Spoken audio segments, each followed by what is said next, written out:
Start typing your questions.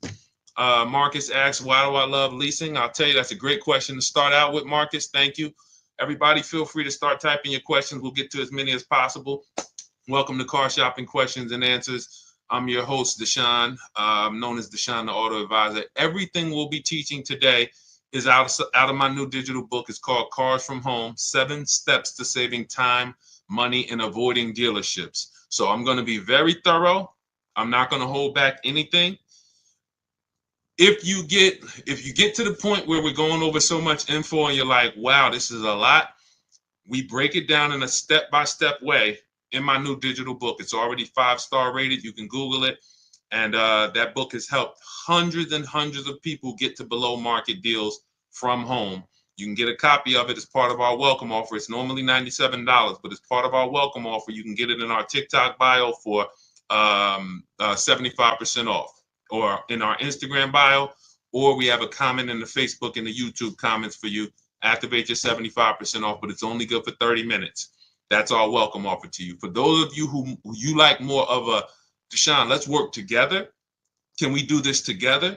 Then certainly you can click those same links and click Shop with Deshone. See if you qualify for our Done With You program, where you'll be, instead of reading, we have step-by-step videos, and then we have a Facebook community where you can ask all your questions.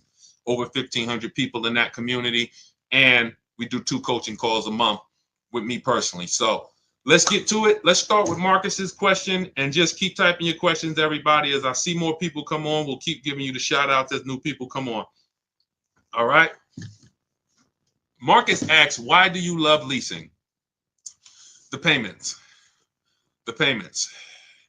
Let me show you an example of what we call a below market lease. Now, we need to distinguish very early on, all leases are not created equal. You need to get a below market lease, which means you're finding the dealer that's going to sell you the car for the lowest amount. We do that through a bidding process. That's why our process is called Cars from Home. So by putting dealers against each other, many of you struggle with negotiations. I want you to step out of negotiating, and I want you to start making people bid. Create multiple offers. That's what we do. So when you're getting multiple offers, you're going to find the dealer that's going to sell the car at the lowest amount. Every dealer has a different price. Remember this. Don't ever think, oh, Nissan is expensive. I wanted an Altima, but Nissan's expensive. No. One Nissan dealer has a different price than another Nissan dealer, and then another Nissan. They all have different prices. So let me show you what a below market lease looks like, because that's all we care about. Here's an example. Let me tell you my story. First lease I ever got was a Pontiac G6. I worked for Pontiac. Some of you know I work for Pontiac, General Motors, and I work for Mercedes-Benz. I worked for Pontiac. I was 22 years old. I needed a car. I needed a newer car. And my sales manager came to me. I didn't even understand it. He said, hey, why don't you lease one? You know, and I had sold a couple leases. I just didn't understand how it worked. But I got a brand new $20,000 Pontiac. I was paying $256 a month. Now, I want y'all to think about this. We know a bunch of people who get their first car and they're paying $400, $500, $600 a month for a used car. Is that correct? Type $ if that's correct. Do we or do we not know a bunch of people? Hold on, I can't see everybody on Instagram. Do we or do we not know a bunch of people? Right? True, right? Okay. $400, $500, $600 a month. Now, at the time, that's what they were paying. Now we know people who are paying $700, $800, $900 a month. So it's gone up. But back then, I'm paying $256 a month. The thing about leasing is you're driving a brand new car. Okay. Yep. I see you, Olivia Bully. All right. So you're with me. Because here's the question he asked me. Marcus asked, why do you love leasing? First thing I answered him was very simple, the payments. That's not the end, though. What I get to drive. Brand new car.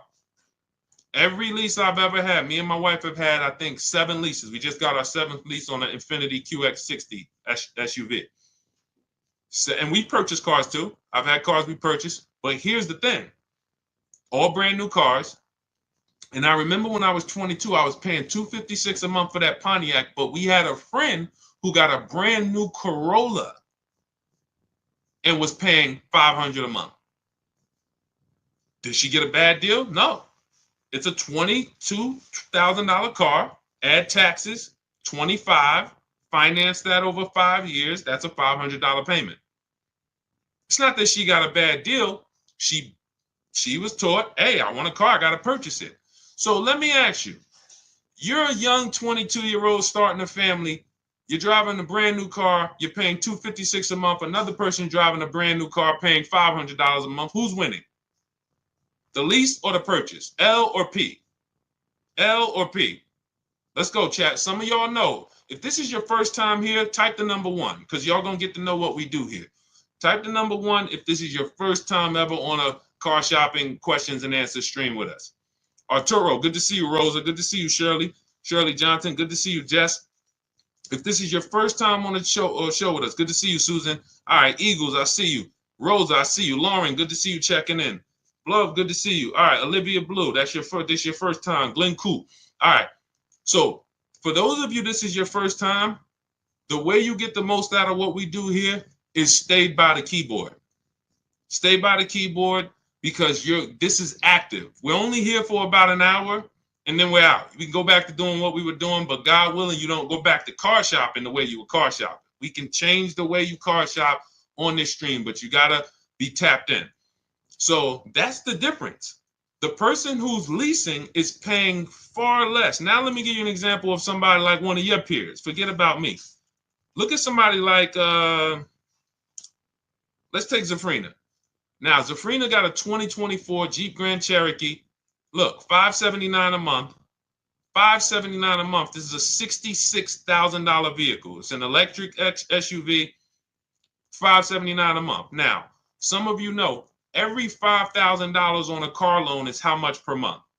I don't expect any of you who this is your first time. Good to see you, PJE. Good to see you. 39, I see you. A lot of first-time people on here. But for some of you who know, you know what we teach. Every $5,000, Chuck Gibson, my man, good to see you. First time on YouTube. Thank you, Marcus. $100. So I want you to burn this into your head, everyone. Whenever you look at a car, every $5,000 on that price is about $100 per month. So when you look at a $20,000 car, and I want you to get used to associating the payment with the car without a down payment. Because if you go in like this, now you'll know how to control. No one can manipulate you. You look at that $20,000 car, you say, okay, that's going to cost me about $400 a month if I finance it, no money down. 5-year loan. Okay, $30,000 car, $30,000 loan, $600 a month. $50,000 car, $1,000 a month. See, this is if you purchasing. This is not leasing. Those of you who are purchasing, you need to have this rule in your head. So when you go in, good to see you, Dame Presley, Christina Mendez, a lot of people on TikTok checking in. When you go in, no one can manipulate you. See, you know how you get manipulated? You walk in, you look at that $50,000 car and you say, hey, get me the $600 a month on that. Now they know they can't get you the $600 a month unless they you're going to have to put a lot of money down or they're going to put you on like a 96-month loan and you're still going to put a lot of money down and you're still not going to be at 600. You don't know what the car cost. And when we look at leasing, you're not paying for the whole car. So let's go back to Zafrina. Zafrina is paying $579 a month, no money down for a $66,000 vehicle. That would normally be $1,100 a month. If she went in and said, okay, $66,000, how much is that vehicle if I wanted to get a loan on it, just purchase it, no money down? Because her lease she did with no money down. So we're working apples to apples. E.L. Harper, good to see you. They say, okay, it's going to cost you about $1,100 a month. She's paying $579. So most leases are 3 years. We don't do 4-year leases. Marcus, you follow up with Marcus just followed up with the why 39 months. We only lease for 3 years or shorter. You never want to take a 4-year lease. I'm going to tell you why. You're paying too long for a car you're giving back. You're paying too long. Good to see you, Daniel Adams. You're paying too long for a car you're giving back. The key with leasing is adding up all the payments at the end of the 3 years and saying, how much did I pay for this car over 3 years? When you do that, you'll see, like, let me give you an example. This is the Infiniti I just got, 2025. We just picked it up. 2025. Now, this is a $54,000 vehicle, if y'all can see it. $54,000. Okay? My payment on this vehicle is $499 a month. I put $1,270 down. $1,200. I gave them my first payment. I gave them the motor vehicles and the dock fee came to about $1,270. My payment's $499 for 36 months. Now let's add that up. Remember, $54,000 vehicle. How much would that be if we took a loan on it? Somebody tell me, based on our rule of $100 per. What's up, Zachary Hoffman, Ernest Pearson? A lot of people on TikTok today. Good to see y'all. How much would this car cost? I can't see everybody checking in on. It doesn't tell me when somebody checks in on Instagram. But how much would this $54,000 car be approximately? Yep, little under $1,100 a month. If we just went in and we just said, "Hey, finance me this car, 5-year loan, no money down," I'm gonna be about $1,100 a month. Now, let's add this up. I'm paying $499 a month for 36 months. That's $17,964, and then I gave them about another $700. $18,600 is what it's costing me over 3 years. $18,600. Now that is what we call a steal. It had a great lease program. They took off $8,000. The dealer that won the bid took off $8,000, beat all the competition. So you don't need to get a lease that aggressive. Look at Charles' lease on his Palisade. This is what we call a under 1% lease. But look at Charles' lease. Charles got a Palisade, 2024 Palisade. Look, he said he used our system. He reached out to 3,500 Hyundai dealers from home. He got 10 quotes back. And he said his payment on a almost $49,000 Palisade is $597 a month. $597 a month. You add these payments up, it's nowhere near how much money would be coming out of our household if we purchase. It's not even close.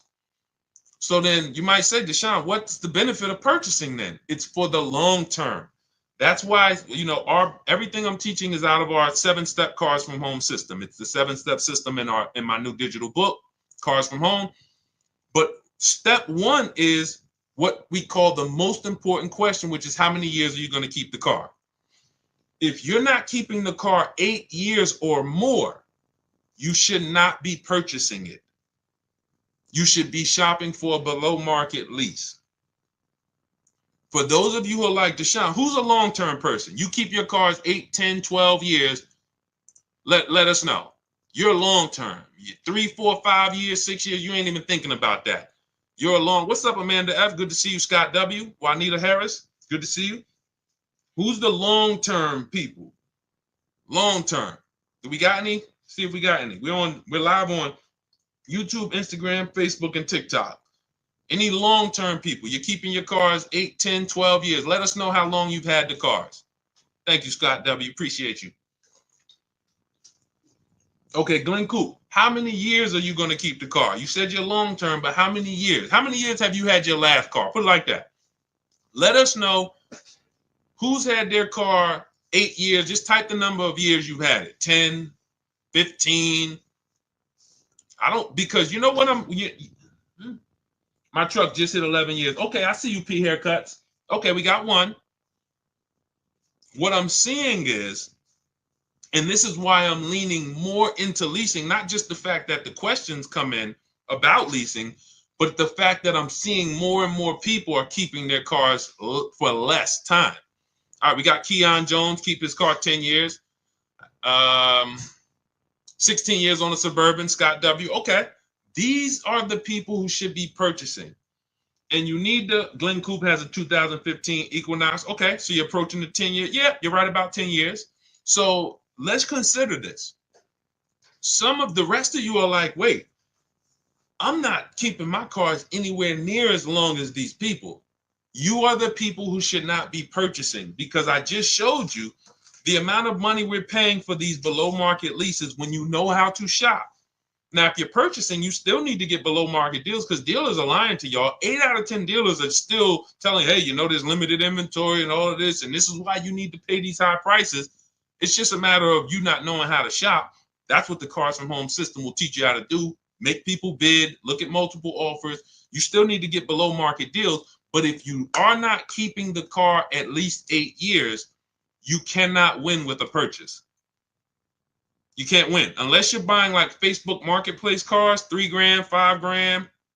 Cool, that's a win.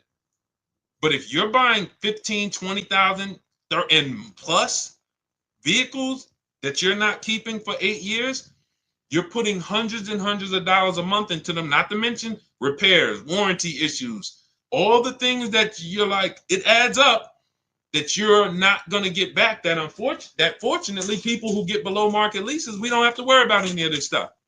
We're driving brand new cars, something goes wrong, we call the dealership, drop it off, they fix it, we go pick it up, and we have super low payments. So yes, benefits of purchasing long term, you pay off your car, you keep it long as possible until the wheels fall off. But if that's not you, you should only be interested in shopping for below market leases. Okay, we're clear? Everything that we're talking about is out of my new digital book, Cars from Home, 7 Steps to Saving Time, Money, and Avoiding Dealerships. It's normally $97.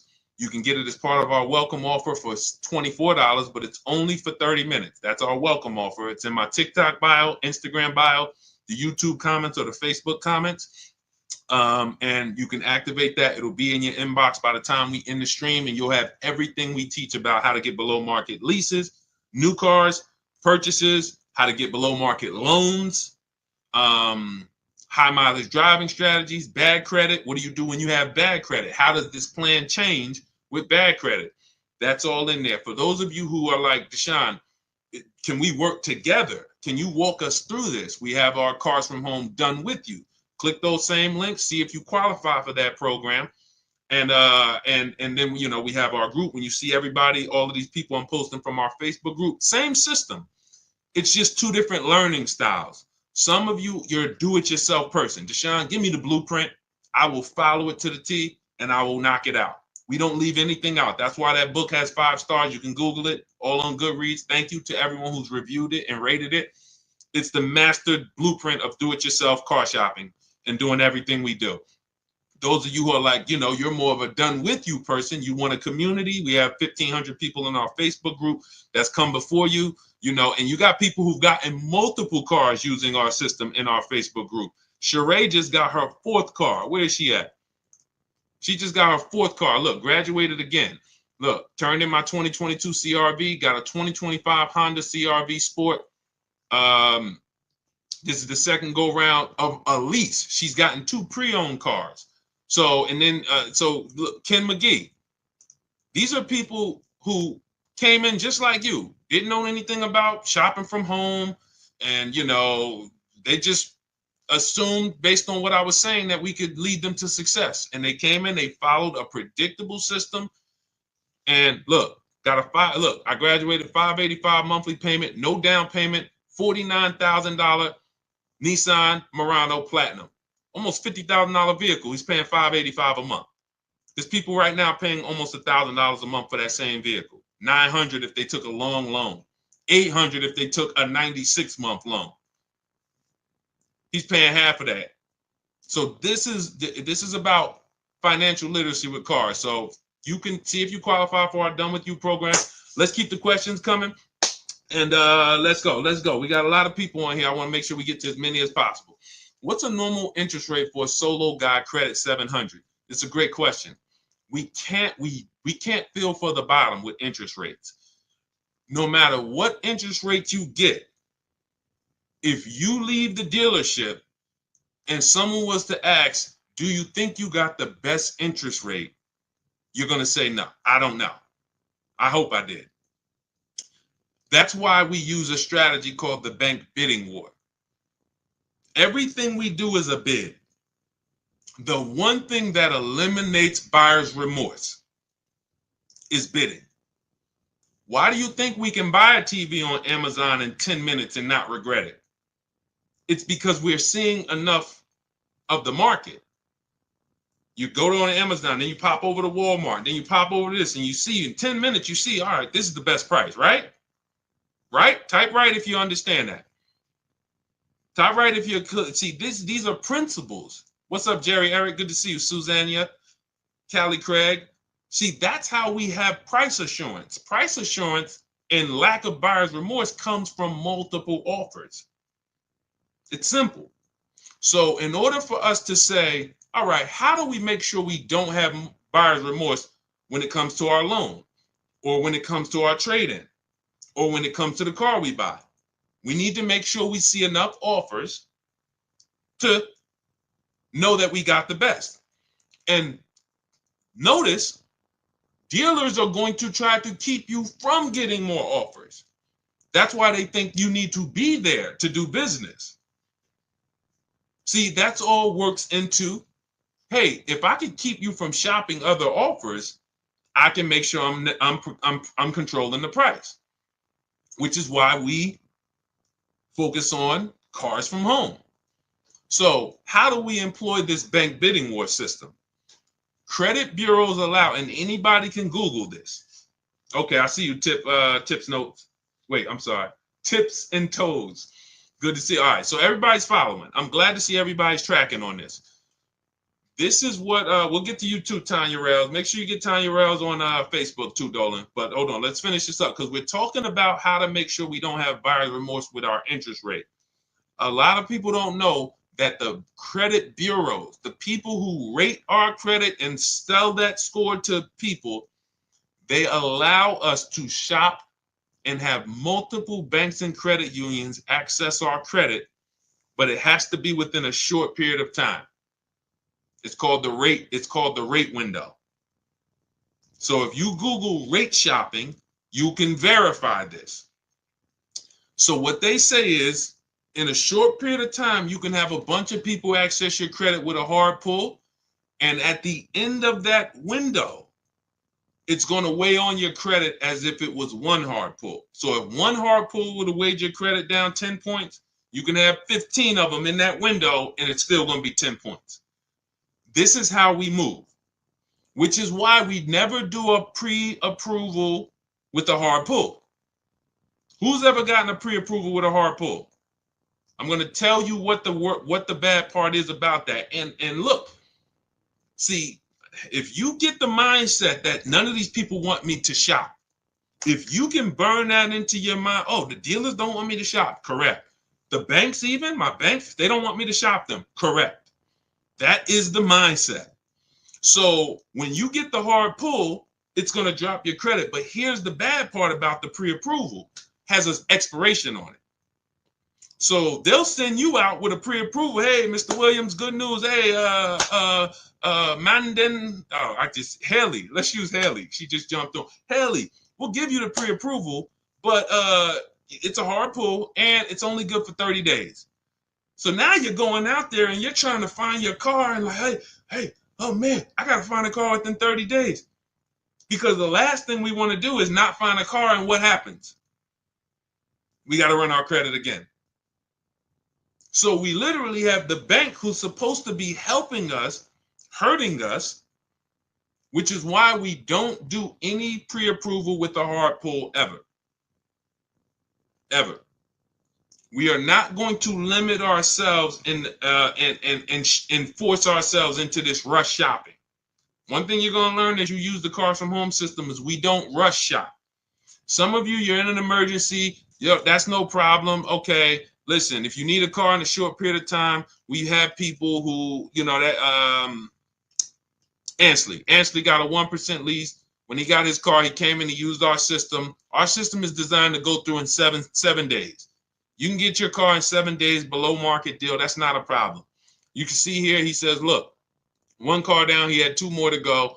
2024 QX60 Lux, $58,000 car. He got it for $554 a month. He said, look, I started the process Saturday, accepted a deal Monday. That's it. He started on a Saturday. He had his offers coming in on Monday, and he was good.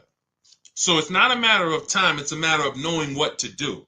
But what we don't want to do is make emergency shopping our norm. Because a lot of people, you think, oh, if you come in and tell a dealer, hey, I need a car by next week, that hurts you. We don't want to be emergency shopping all the time. You want to be in a position where you can say to a dealer, hey, yeah, I can make a deal today for sure, but I don't need to make a deal until, 3 months from now. Your ability to say no is leverage. So we don't want to continue to always be emergency shopping all the time. And with our system, you won't be. Some of you, you're emergency shopping because you have so much anxiety, you just wait and put it off. And next thing you know, it's like, oh man, now I need a car. And now you're going in and this is all working against you. So we are not running our credit until we found our deal. This is going to sound way different than what you've been taught. If the banks were giving soft credit pull pre-approvals, we wouldn't need to do this. But they're not. Because they're trying to lock us in, they're no longer doing these soft credit pull pre-approvals. If you can find one, if your bank does it, that's what you want to do. Soft credit pull pre-approval. Tell me around about what you think my interest rate would be, and then let me go shop. Now, if your bank or credit union does that, that's the move. Once you do, in our system, we have a calculator that we do. We use the average interest rate. We put it in the calculator so we can budget, because the only purpose of a pre-approval is to budget. That's the only purpose. Just like when we buy a house, you're pre-approved for $400,000 at a 4% interest rate. Now we can budget. Let's go find our house. Same thing with a car. It's only to budget. So we have a budgeting tool that we use the average interest rate, and then you plug it in and you tell it what you want your monthly payment to be, and it factors in taxes and all of that. We have custom calculators, but what you want to do is go shop for your car, get your bids, shop for your used car, find the best one, and then you start to tell your banks and credit unions, here, make me an offer. That's when you are going to let people run your credit with a hard pull. This is called the bank bidding war. This is a system we've been using for a year. You always let the hard pull start after you've locked your car up, because now we guarantee. How many of you have tried to called your bank and said, hey, could you give me a pre-approval? And they say, well, tell us about the car. Thanks to everybody. I see you, Marcus. Thanks for liking the broadcast. Thank you so much. How many of you have went to called your bank and said, hey, I like to get a pre-approval, and they say, well, give us the information on the car. Well, if I had the information on the car, I wouldn't need the pre-approval, right? Thank you, Crystal. Thank you, Princess VVS. Appreciate you. Shout out to everybody liking the broadcast. Appreciate you. Right? So they're working against us. It's okay. We just need to realize that. There's nothing wrong with people working against us. Just let's be aware of who's working against us. So now what we're doing is we're locking up our car, finding the dealership we're going to get our car from. You can do it our way, you could do it your way. Find your car, and once you lock the car up, that's when you're now coming home and saying, all right, let me call my bank, let me call my credit union, let me go online and let all of these people run your credit, because it's going to be within a small period. And then what we do is we see if the dealer can beat it. All right, here, my best interest rate is 5.7. Dealers probably have another 5, 10, 12 banks that they work with. If you guys can beat the 5.7, I'll do the deal with you. So now you've shopped everybody and let them bid, and now you're letting the dealership bid. And now when you look at the end of the month, all right, I guarantee I got the best interest rate because all of these people were competing. Type dollar signs if that makes sense. Type a dollar sign if we got that. Okay? I don't want to move on to the next thing until I'm sure we got that. This is called the bank bidding war. This is how we guarantee. Okay? Okay, I see you tips and toes. All right, I see you, Princess V. Okay. All right. This is the bank bidding war. This is how you guarantee the only way. Look, I need you getting to a point where you no longer are buyers. If you can walk out of dealership and I can come to you and say, hey, Al Berrigan, good to see you. You just got your car. Hey, you think you got a good deal? Yeah, Deshone, I think I got a good deal. Would you bet $1,000 that I can't find a better deal? Oh man, no, I ain't gonna bet that. All right, listen, how much did you get for your old car? You traded it in? Yeah, they gave me like 12,000. Would you bet $1,000 that I can't find somebody that would have paid more for that quicker?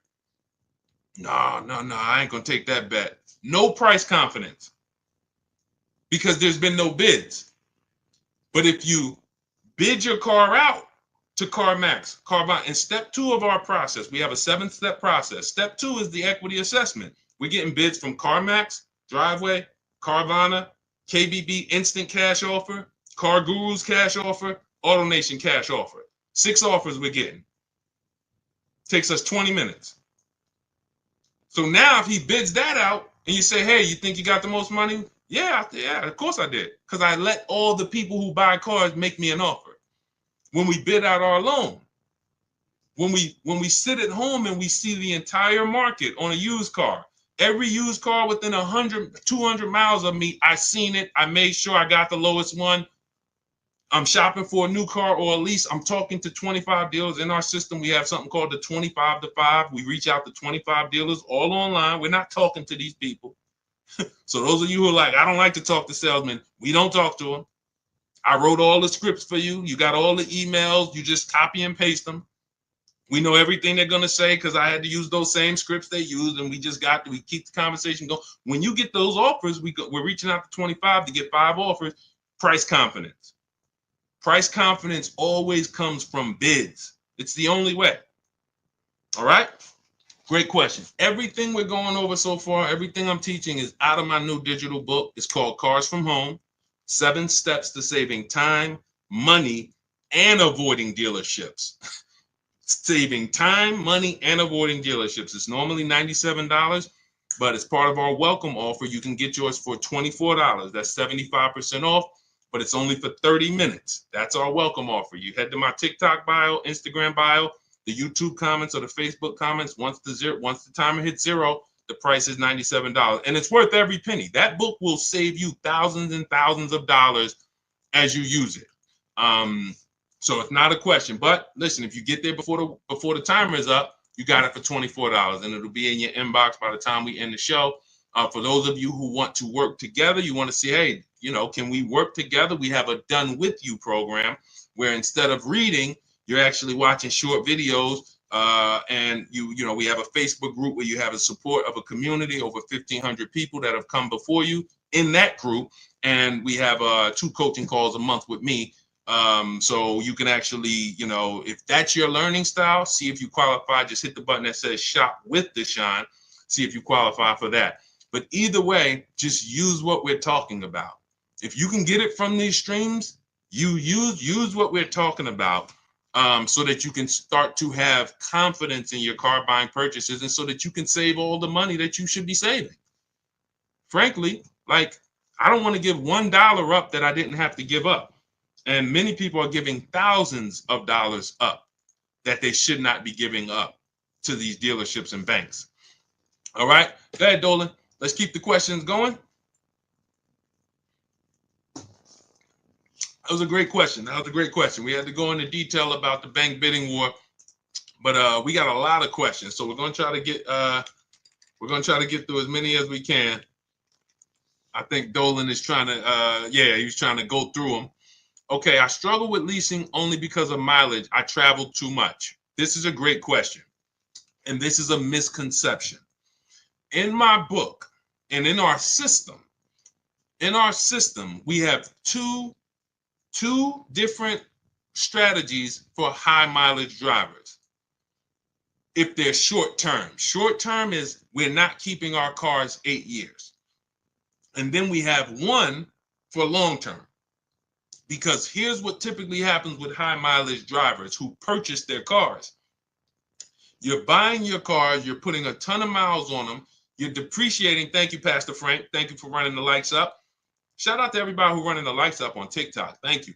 When you see the way the value of a car falls through the floor for a high mileage driver, it's amazing. You get a $40,000 car, they put 100,000 miles on it in 3 years, 4 years, and the car is worth half. They're depreciating their car way worse than the average driver.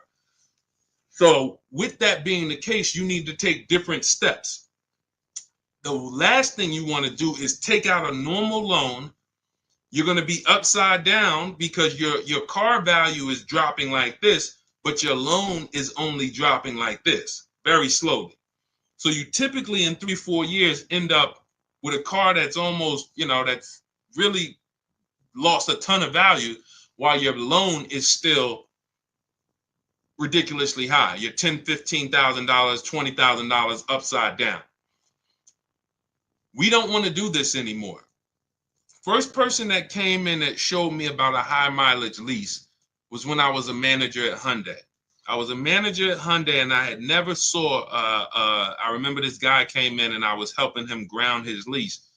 And he had a Hyundai Sonata at the time. And I saw it had 72,000 miles on it. And I was like, you leased this? He said, yeah, I always lease. He said, I'm in sales. I'm on the road all the time. I used to buy these cars and I just would always be putting a ton of money into them. I would always have to put big down payments down, all the negative equity, all the stuff that I knew I was witnessing, but I didn't know how to solve it and coach my and advise my clients through it.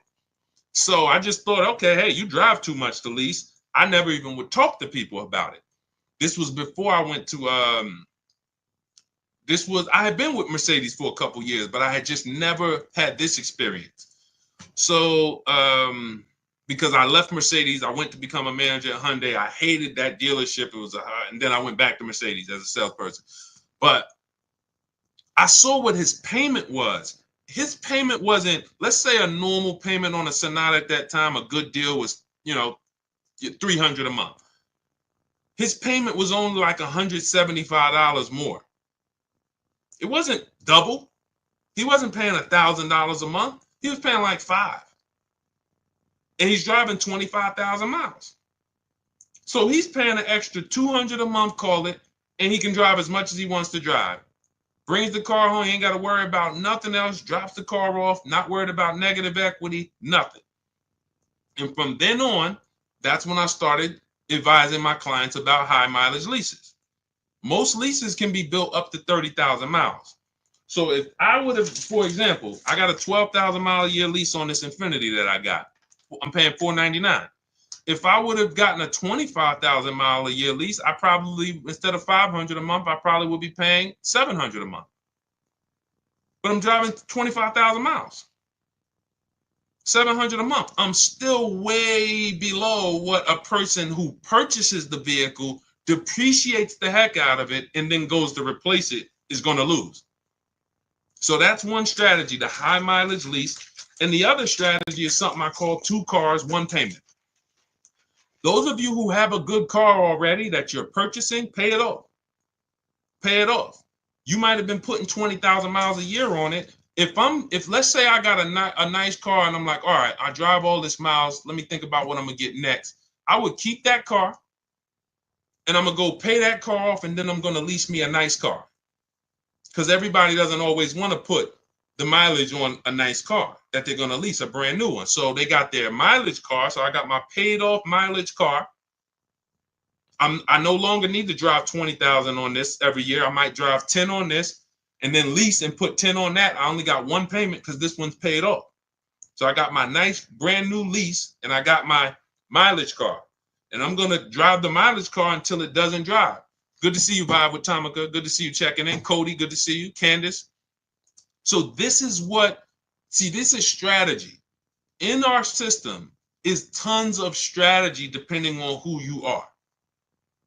But if you now look, let me just tell you this. You might say, Deshone, I keep my cars 8-10 years. This is the same question we're talking about because we spent the early part of the stream talking about leasing, and we had a question. We also talked about shopping for interest rates. but then a person said they struggle with leasing because they think they drive too much. But at the end of the day, what you got to understand is it goes back to rule number one, which is the first step in our process, is how many years are you keeping the vehicle?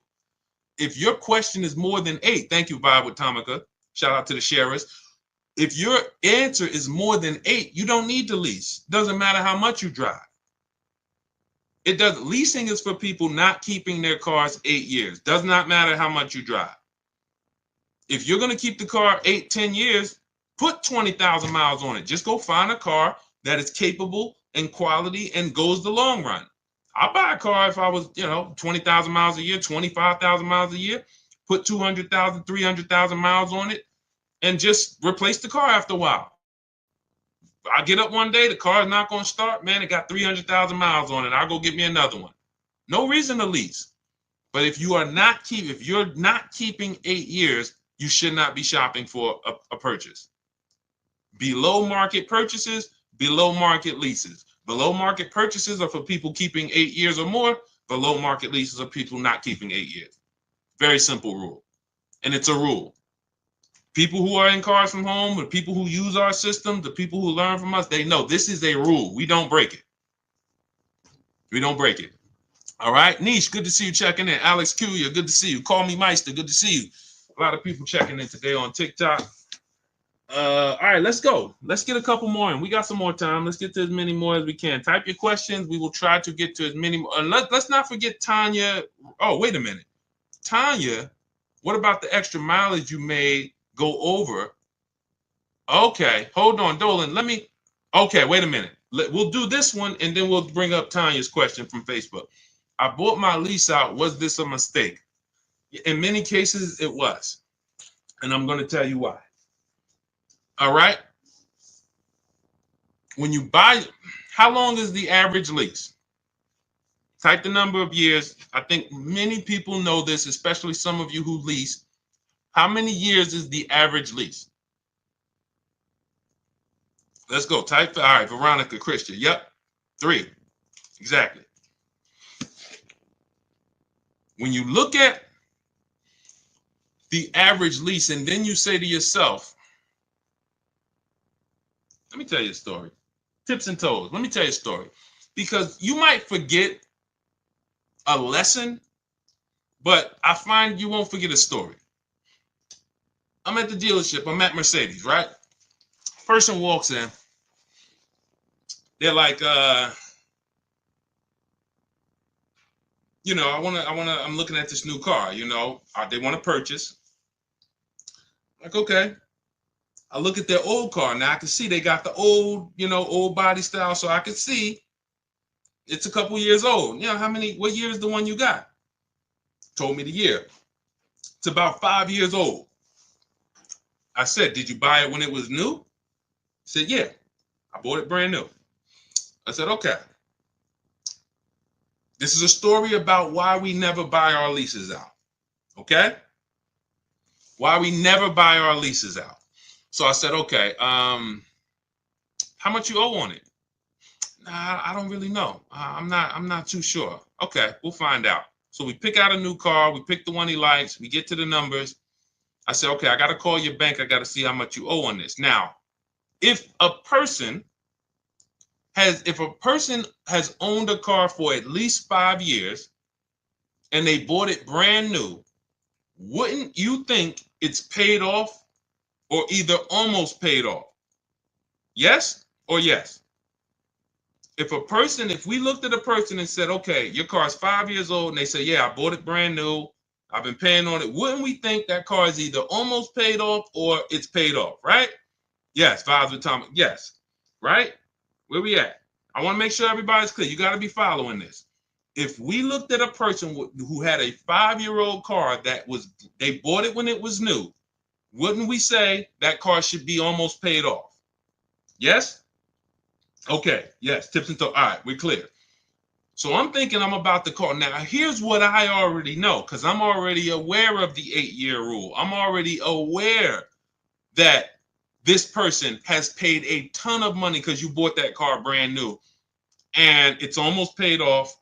and it's a Mercedes, but even if it wasn't, it could have been a Chevy. You still put a lot of money in that car, and I know when you see what it's worth, it's not going to be the greatest thing in the world. So what I'm already prepared to do, which is what I've done with some other clients, is to tell that person about leasing and to show them how you can actually lease, and whatever your car is worth, just go put that in the bank. Because these are typically people, when they buy new cars, who are used to putting 20% down. They're used to, 10 grand down, 12. They're used to that. They're used to whatever their old car is worth, rolling it over into the new transaction. They're not used to saying, wait, so you're telling me I could lease the brand new car that I want. I don't really have to put much down. And if my car is worth 15 grand, what do I do with that? Yeah, you just put that in your bank. Really? So I'm prepared to deliver this information. So I talked to the used car manager. Let's say the used car manager says, okay, the car is worth about, 18,000 because it was a Mercedes. So I call the bank. Hey, I'm calling for Mr. Jones. We'd like to find out his payoff. Yes, the payoff is $17,400. 17,000. Wait, how did? No, I'm sorry. No. It was higher than what the vehicle was worth. So let's say whatever it was, the payoff is, 19,000. He's underwater. What the used car manager just told me the vehicle is worth, and what the car is. Hold on. I'm like, hey, Mr. Jones, they're saying you still owe like close to 20,000 on the truck. Oh, you know what? Because what had happened was I leased it for 3 years and then I bought it. Okay. I hang up from the bank. So we've been in this car for 5 years and we still are upside down. How does this happen? This happens because most people who buy their leases out are going to take at least a 5-year loan, and sometimes 6. So the first question we asked when we got this question was, what's the average lease? How long is the average lease? You guys said 3 years.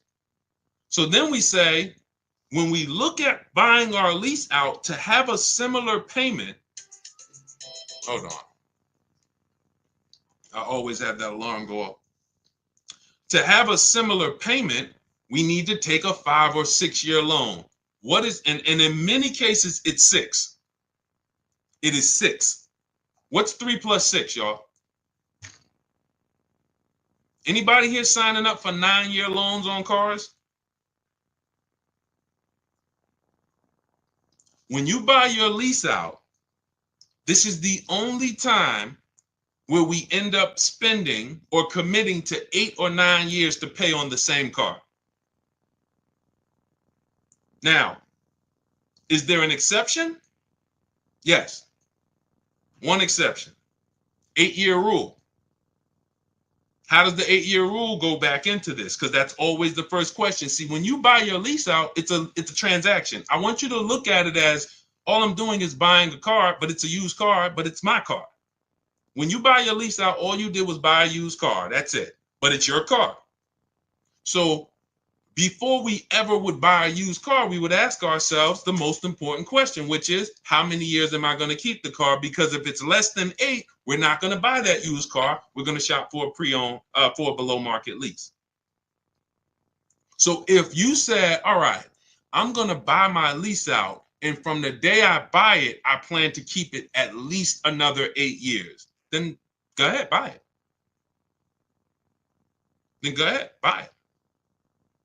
That's the exception.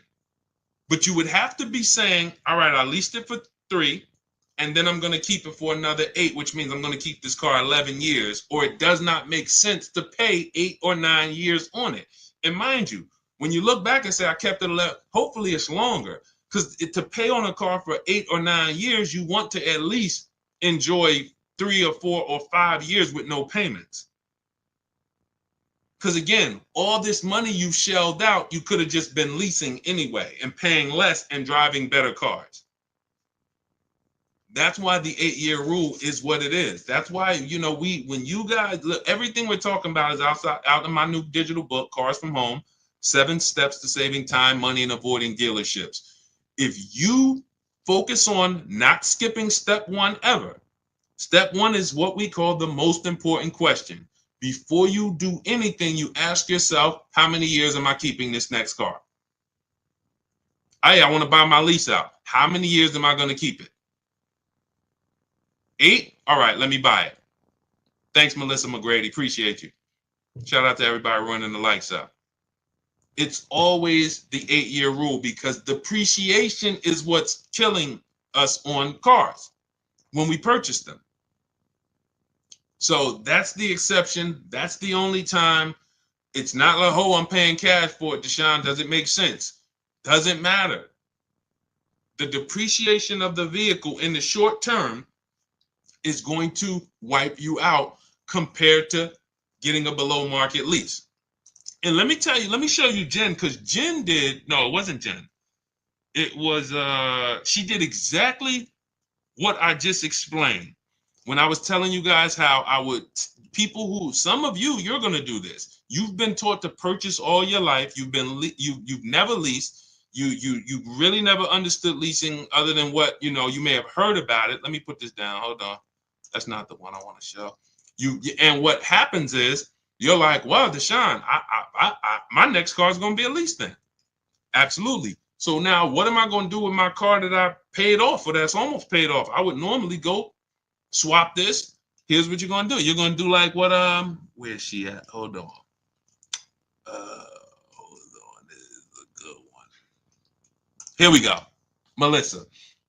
All right, so Melissa, she took possession of a 2025 Honda Pilot EXL. She leased it. Her local dealership won the bid, and she said she got her offers that we teach in the equity assessment. Her highest offer for her old car, which was a Kia Sorento, 2018 Kia Sorento, was 12 grand. She planned on selling it to CarMax. And after she made the deal, she gave the dealer a chance to beat the offer or match it. That's what we always do. We come in with offers, and then once we do our business with the final dealer who wins, we give them the opportunity to match it or beat the offer. Saves us the time if they can match it. So now, look, they gave her the 12 grand, and she left out of there at $597, nothing out of pocket. And she's getting a check back for $12,000 in equity. You see what I'm saying?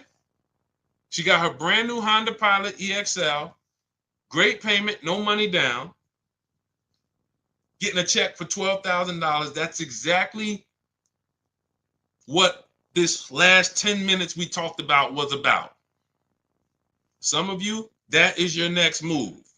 Instead of going in to trade that vehicle that you would normally trade and buy another one and go into another loan for 5 or 6 years, you're going to keep that. You're going to do the equity assessment, CarMax, Driveway, Carvana, KBB cash offer, AutoNation cash offer, Car Guru's cash offer. Get those 6 offers. Take you 20 minutes. That's going to tell you what your car is worth. And then you're going to prepare to sell to them. That's step 2 in our process. But now before we can sell to them, we're going to move into shopping for our replacement car. Once we get our bids and find the dealer who's going to win the bid, now we go in. Hey, I'm getting a car from you. Hey, I'm going to sell my car to Carvana. Can you match it? I'll sell it to you. Oh, yeah. No. Oh, no, we can't match that. They're paying too much. Perfect. I'll pick up my car from you, sell my car to Carvana, put that money in my bank. Now I got this nice low lease payment with no money down, and this is the win. That's going to be your favorite car deal. You'll do that over and over again, but you'll never do that again. You'll never cash out a purchase to a lease again because you're going to know from now on, I'm not purchasing unless I'm keeping long term, and I'm not leasing unless I'm keeping, less than 8 years. But the transition in mindset and the process from, I've been purchasing, paying all this money, you're going to put a huge equity check in your bank account, and then it's going to be great. It's going to be great. So all of this is in my new digital book. Good to see you, Johnny Nixon. Good to see you, Alan B. Thea. Good to see you, It's DK. All of this is out of my new digital book. Those of you who are like, Deshone, it's no way I'm gonna remember all of this. I just give me the blueprint, give me the step-by-step. That is 7 steps to saving time, money, and avoiding dealerships. It's already 5-star rated. You can Google it.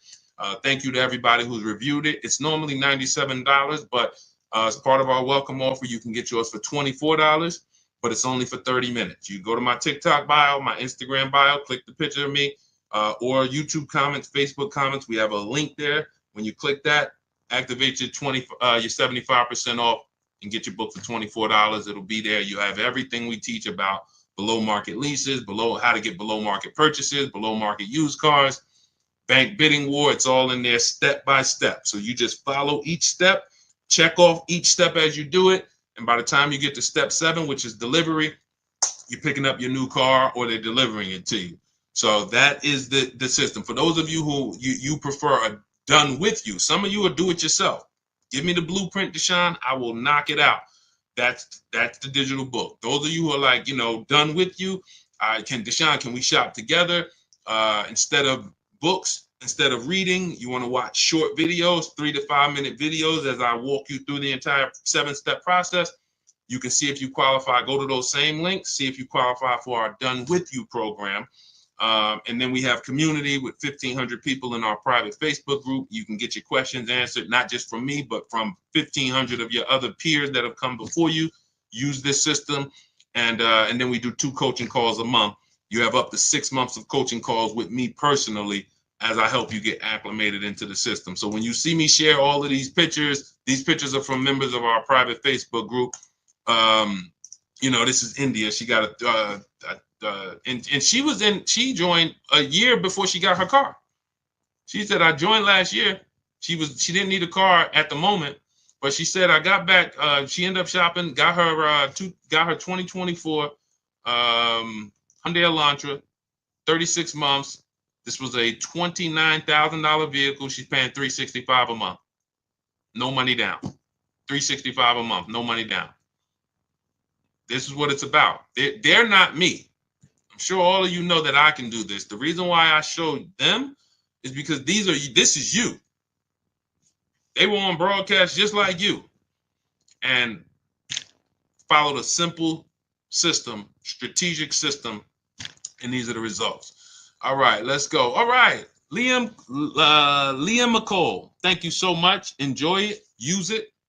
Use it like the biggest weapon in your tool belt. Stay on steps. Don't jump ahead. Don't think, hey, I noticed Deshone didn't talk about that. You'll notice that I ordered things in a particular way. It's for a reason. Well, I normally do this up front. Well, leave your goal, leave your strategy in the background. That's why it's about unlearning. Unlearn, relearn. Unlearn everything you were taught about car buying and come in and just follow each step. And when you get to the goals, you'll be like, okay, I see. Oh, wow. All right. I see why we do that here and not back there early. Tanya Rawls, good to see you. Tanya Rawls, what about the extra mileage you may go over? My friend ended up paying an extra $3,600 for mileage. Now, this happens a lot. Who's heard of a case like Tanya's? Who's heard of a case where people leased, or maybe it was you, and you didn't get enough mileage, or they didn't get enough mileage, and they end up getting penalties? Who's heard of that? And they'll swear off leasing. See, that's what I'm gonna just buy it. And sometimes they buy the car. That's a bigger mistake. Oh, I went over mileage by 15,000 miles. I'm gonna just buy it. Horrible mistake. Financially, horrible. But here's what happens. In step 3 of our process, this is where we're structuring our deals. I have something in our lease strategy called choosing your mileage wisely, where you simply are accounting for how much you think you're going to drive. That is important. And then we're saying, okay, I'm going to drive 15,000 miles per year. I'm going to drive 14. I'm going to drive 12. That's what now, all of our lease offers, we always shop with 12,000 miles. We're always shopping our lease offers with 12,000 miles, only first payment due at signing, taxes and fees go into the payment. because that's how we judge our offers. You're going to learn that you can easily judge lease offers when you're not putting money down. When you have a dealer who says, all right, put $3,000 down, you're at $480 a month. Put $4,800 down, this other dealer says you're at $3,700 a month. This other dealer says put $2,200 down. No, all of you work with just first payment so that we're all working apples to apples. And that allows us to judge whether it's a 1% lease, where our payment is 1% of the MSRP or less, and then up to 1.5%. We haven't talked about the 1.5% rule. That's our threshold of when we're now overpaying for a lease. When you go over 1.5%, you're overpaying for the lease. It doesn't make financial sense to lease that vehicle. So what happens is people will know they don't drive 10,000 miles per year, but they're in a dealer and they're working a lease deal, and the dealer is like, hey, well, your lease payment's going to be $490 a month. And they're like, okay, well, I need to get to like 400. And they're like, well, you can't get there with the 12,000 miles. Or they know they drive 15. You can't get there with 15,000 miles. Okay, how much if I do the 10? Never ask these questions. These questions should never be asked. You drive 15,000 miles per year, right? Yeah. So why would you be considering a 10,000 mile a year lease? To save 40 bucks? To go from 10 to 12 is 20, 25 bucks. To go from 12 to 15 is 25, 30 bucks. So literally for a small amount of money, people are getting penalties, because when you build it into the lease early, you're paying 15 cents a mile or less. When you're penalized for it, you're paying 25 cents a mile. So let me give you an example of somebody. Look at Jen. Jen knew she needed 18,000 miles per year.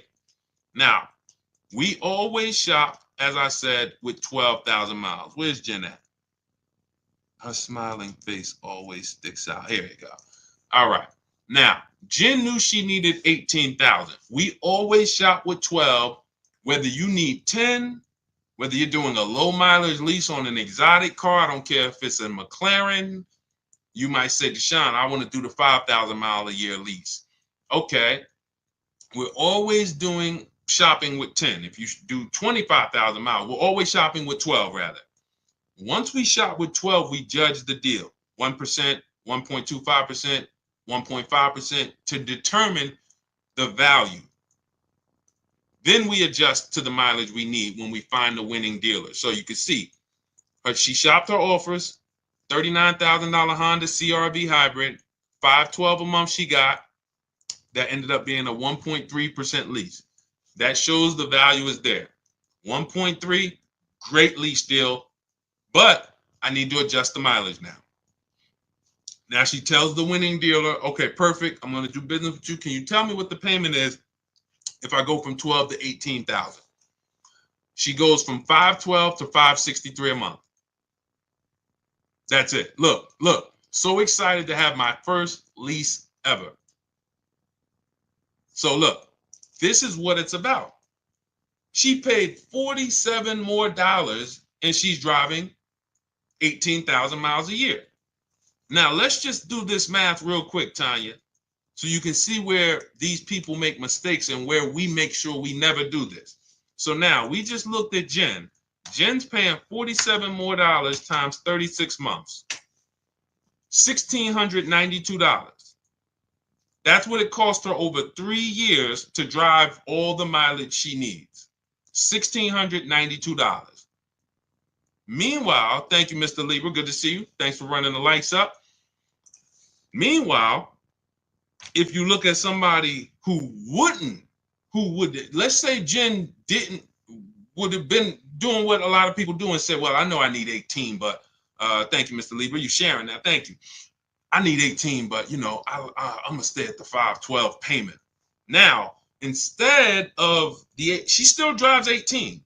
That's 6,000 miles more per year, 6,000 miles. So over the course of 3 years, her lease, she's going to go over by 18,000 miles. And her penalty is going to be 25 cents per mile. $4,500.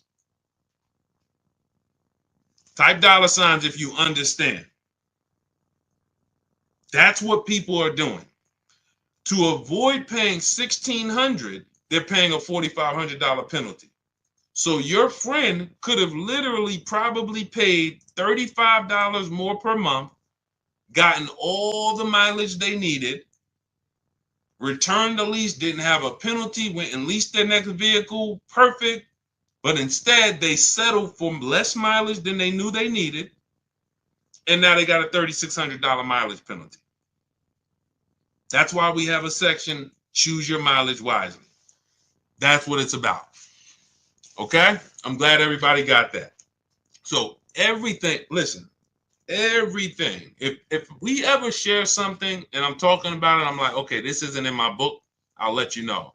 If I'm ever like, hey, this isn't in our system, I will let you know.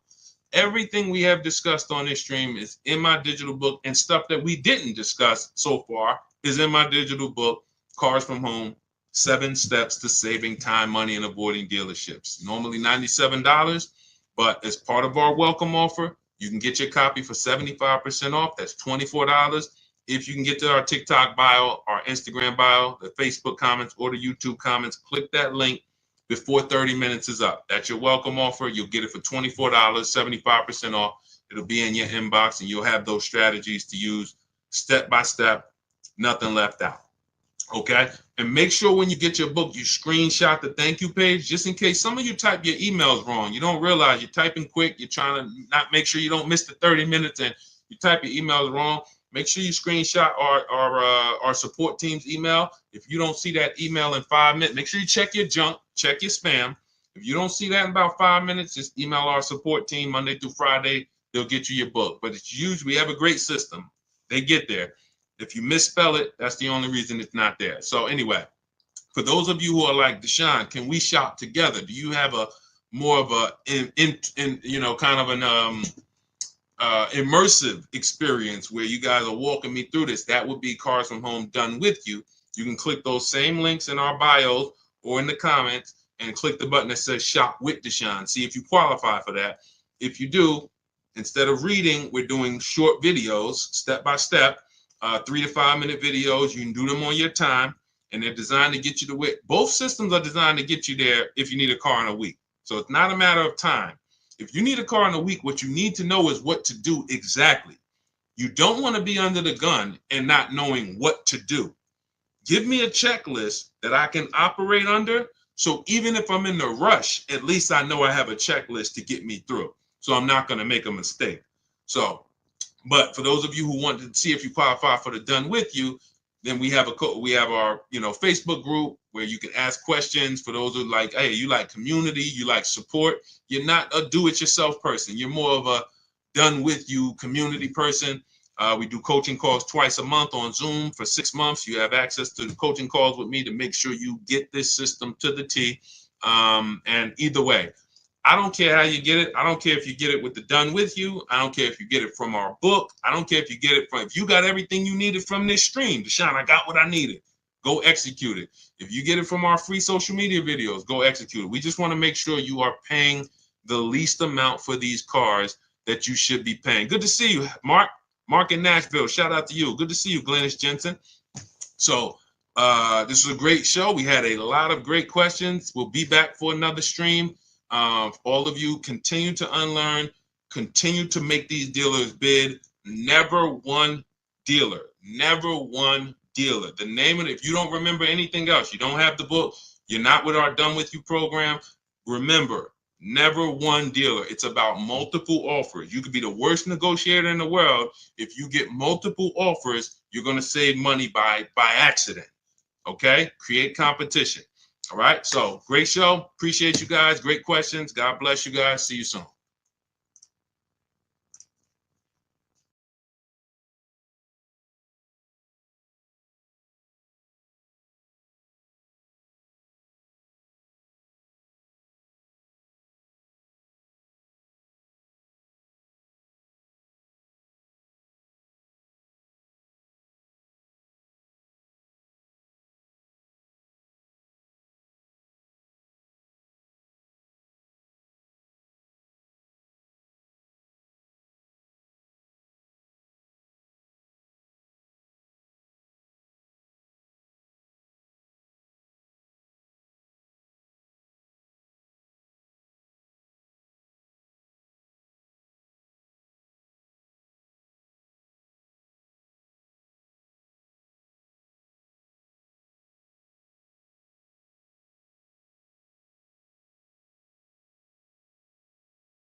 Welcome to Car Shopping Questions and Answers. We're live on Facebook, YouTube, Instagram, and TikTok.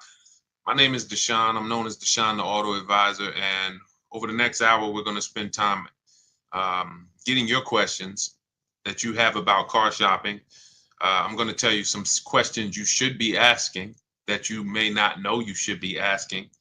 And then, feel free to ask ask any question. I have my man Dolan in the background moderating. So we're going to try to bring in all the questions we get from every platform to make sure that nobody is left behind. So feel free. Who's car shopping, right? Well, I always like to ask as you come in, if this is your first time on the broadcast, just type a number 1 so we can send a welcome to you. Willie B, thanks for liking. I see. Shout out to everybody hitting the likes. I appreciate you, Willie B, for. I've been very, very, we've been doing this since 2020. And I can't tell you guys. Welcome, Mark. I see you. Shout out to Mark on YouTube. Thank you. I cannot tell you how bad the deals are when you do not know how to get great deals. When you're going out here negotiating right now, the dealers, since the pandemic especially, have been using market conditions against you. Fake market conditions, limited inventory against you. And they sell you these stories that are just not true. But the minute you believe them, they are true. And what's up, Prodigal Son? What's up, Deanne Rose? Shout out to everybody checking in. Good to see you all. What we want to focus on, I want you to learn the cars from home mindset, which is cars from home. That is not just our process, that's the mindset. 90% of what you're going to do to pay less than everyone is out here paying is going to be right here in your house. It's going to be at work. It's not going to be in dealerships. You have no leverage in dealerships. Dealers have all the leverage because they make you think they're the only ones who can give you this offer. You don't realize that there's 20, 30 other competitors that they have, and their mission is to stop you from talking to those people, or their mission is to stop you from being able to access getting offers online. So that's what we're going to be discussing over the next hour, and I'm going to look at any other question that we get in, and we'll bring them on to the show. Everything we'll be talking about is going to be taught out of my new digital book. It's called Cars from Home: 7 Steps to Saving Time, Money, and Avoiding Dealerships. So as you hear everything and you're like, man, Deshone, I want the whole blueprint step by step, that's my digital book. It's already 5 stars. It's normally $97, but it's part of our welcome offer to you. You can get a copy for 75% off, which is $24, but it's only for 30 minutes. You head to my TikTok bio, Instagram bio, the YouTube comments, or the Facebook comments. We have a link for you to use, and that'll get you your book for 75% off. Now, for those of you who enjoy working with me together, you want to see if we can work together, and you want more of an interactive experience with our community, then we have a Done With You program as well. And you can go to those same links and see if you qualify for the Done With You program. But we're not going to hold back. Let's get to it. Now that the housekeeping's done, you can start to submit your questions. We already have the first one, so let's get to it. Is 0 down on a lease always the rule? The rule to shop. We always shop with that rule. So when you're getting your lease offers, this is how you want to get them.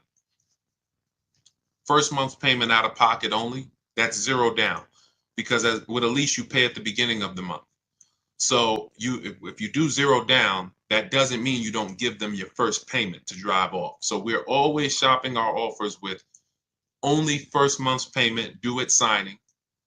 I like to use those terms. Remember those terms. I made a video about this. It's been seen a lot, but some of you may have been seeing it. Always use the words total out of pocket, not down payment, because total out of pocket is a much more direct and clear conversation. I expect $1,000 total out of pocket. I expect first month payment total out of pocket. When you use the words down payment, who's ever made a deal with a down payment and then you came in and they said, well, what about your taxes? Who's ever had that happen to them? Type me if that's happened. You said, okay, I'm doing X amount down, but you show up to pick up your vehicle and they're like, okay, well, what about the taxes? Or what about this? And And you're like, wow, I thought that was included in the down payment. Who's ever had, listen, the key to winning here is a couple keys. Winning here is about being honest, because listen, this is going to sound like bad news. You're going to figure out over the next hour, Deshone, sounds like I did a lot of things wrong. Yeah, that's okay. Yes, you did. But I got to tell you the bad news first so we can get you to stop making these expensive mistakes you don't even know you're making. So I see you. For the people who are being honest, you understand. The reason that happened is because down payment is an ambiguous word. So it can can mean total out of pocket, but some dealers could spin it and say, well, no, that was just your down payment. So we like to use the word total out of pocket. So we always shop lease offers with total out of pocket, first month payment, and 12,000 miles per year. And we get our offers with the taxes and fees in the payment. Now, you must get at least 5 offers for a lease for you to see what the below market lease is.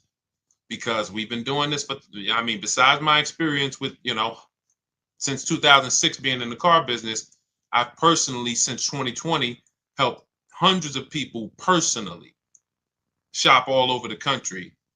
And I know that if you don't operate with 5 offers, you're not going to be able to see that 3 to 4 of them are going to be overpriced. Big mistake that they've programmed you. Shout out to the sharers. I see you. Thank you. Thank you, Art. I see you, Kim. Thank you so much.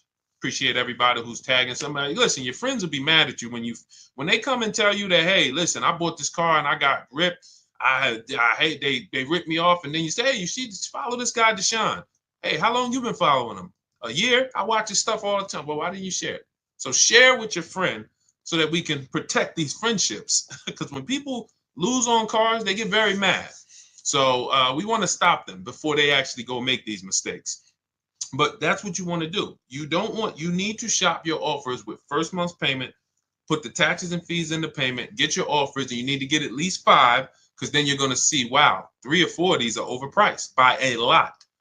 So, when you hear people say, oh, I got a quote from Nissan, they're expensive. No, that one Nissan dealer is expensive. You need to get another quote from a different Nissan dealer, which is why everything we do is from home. Because most of you are like, oh, man, Sean, I got to drive from dealer to dealer to dealer. No, we don't do that. We make our deals in literally 90 minutes, 2 days, a couple days from home, couple hours from home. And that's how we're able to talk to multiple dealers at once. And we don't even, if you're using the Cars from Home system, you're not even talking to dealers, because I wrote all the email templates that we use to communicate with multiple dealers on their websites and inside their dealers. So we're not even talking verbally to them. Everything is being typed. What's up, Kelly? Good to see you, Hudson. K-Swish, shout out to the people checking in on TikTok. So that's how you want to do it. That's the rule. Now, when do we put down payments down on leases? To answer the final part of your question that you didn't ask, well, we put down payments down on leases to lower our payment once we know we have a below market lease. Once we know we have a great deal on a lease, 1%. Some of you have heard of the 1% rule. Once it's under the 1.5% rule, those of you who don't know, you can feel free to ask about that. But some of you who know what we teach, the 1% rule has been around for decades. The 1.5% rule we created as a way to make sure you're not overpaying for your leases. So once you get your 5 offers, if it falls in that category and you're like, wow, great deal, but I want to lower my payment a little bit, that's when we put money down. See you, Greg. Thank you so much. Welcome, Samuel. That's when we put money down. So money down is, if you don't do it that way, what you're doing is you're trying to buy your deal. You're trying to say, oh man, I got a good payment, $399, $4,000 down. You bought your deal. That's not a deal, because when you take the down payment away and you look at what did I pay for this car, you're going to see, wow, okay, that actually was an overpayment. So that's why y'all notice when you're talking to dealers, what is the first question they ask when you start talking about the numbers? Don't they? How much can you put down? Right? Right or right?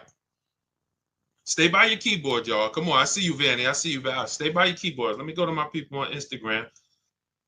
Because in order for you to get the most out of what we're doing, you gotta stay engaged. The people who are going to get the most out of what we're doing, we're on 4 platforms right now live. I see you, Pam. Good to see you, Pam Erickson. I see you, Chief B, Instagram. You guys, the people who engage are going to get the most out of what we do. If you're sitting there and you got this playing in the background, that's not to say you can't get anything out of it. But for sure, yes, Devin, this is how you're going to get the most out of it.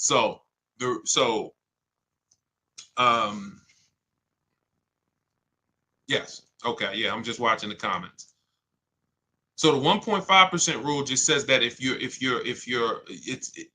the 1% rule. Somebody asked what's the 1.5% rule on Instagram. So being that all these questions, this person who asked this first question, my answers to that has created secondary questions. Let me just answer that, and then you guys can type your questions if it's unrelated. If it's like, okay, Deshone, I want to know about used car shopping. Deshone, I want to know about getting a loan, financing, bad credit, whatever. Then you can ask that. But I just want to finish this since we're talking about this subject. We don't buy our deals.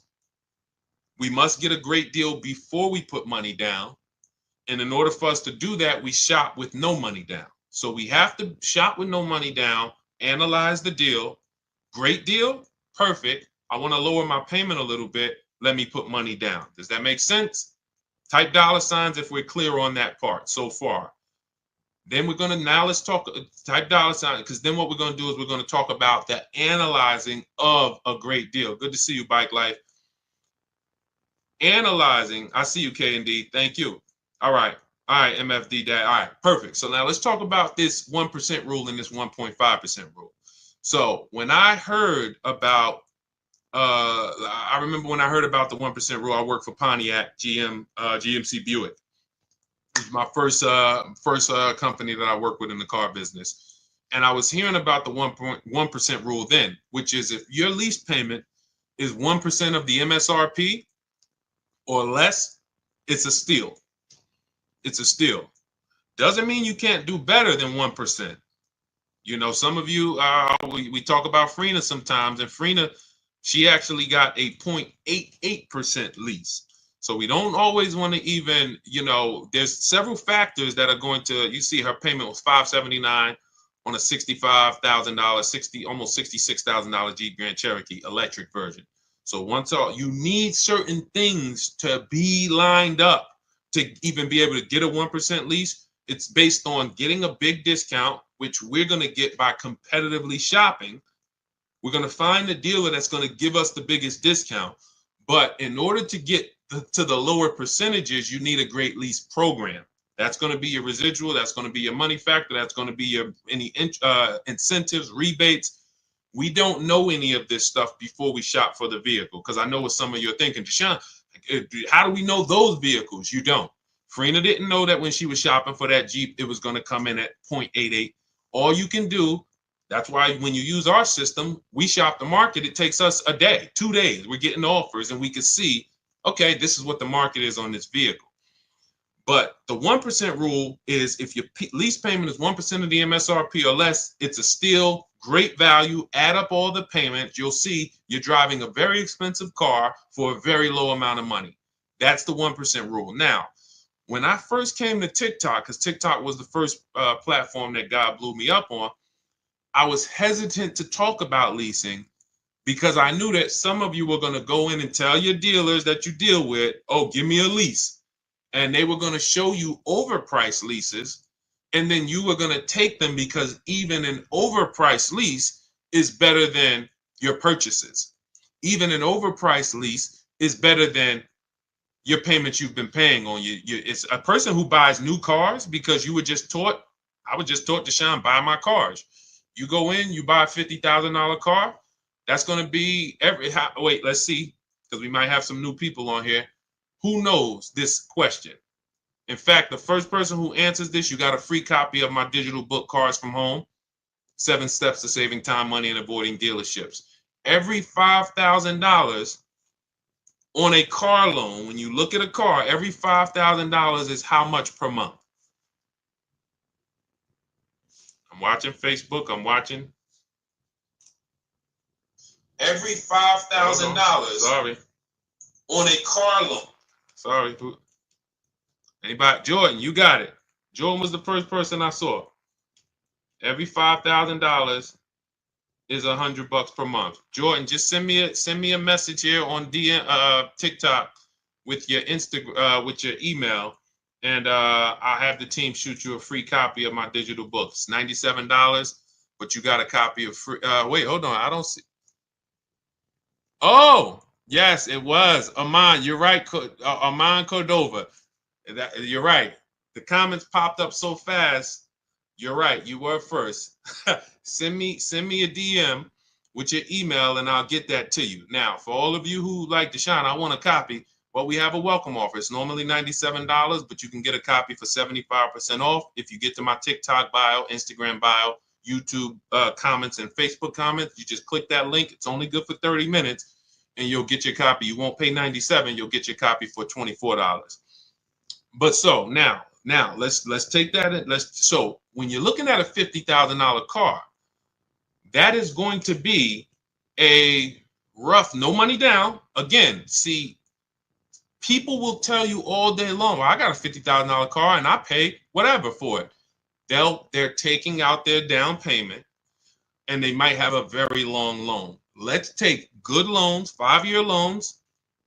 That's going to be about a $1,000 payment, depending on their interest rate, $950 to $1,000, no money down. 6-year loan, maybe they could get to $850, $825, no money down. Meanwhile, a good lease on a $50,000 car, 1% lease is $500 a month. So even if you see, and again, I'm still on why I was hesitant to teach about leasing and why the 1.5% rule was created. Because if somebody walks into a dealer and they've been used to doing no money down deals and paying $1,000 a month or $900 a month, and then that dealer tells them, hey, well, we could get you to $850, $800, no money down on a lease.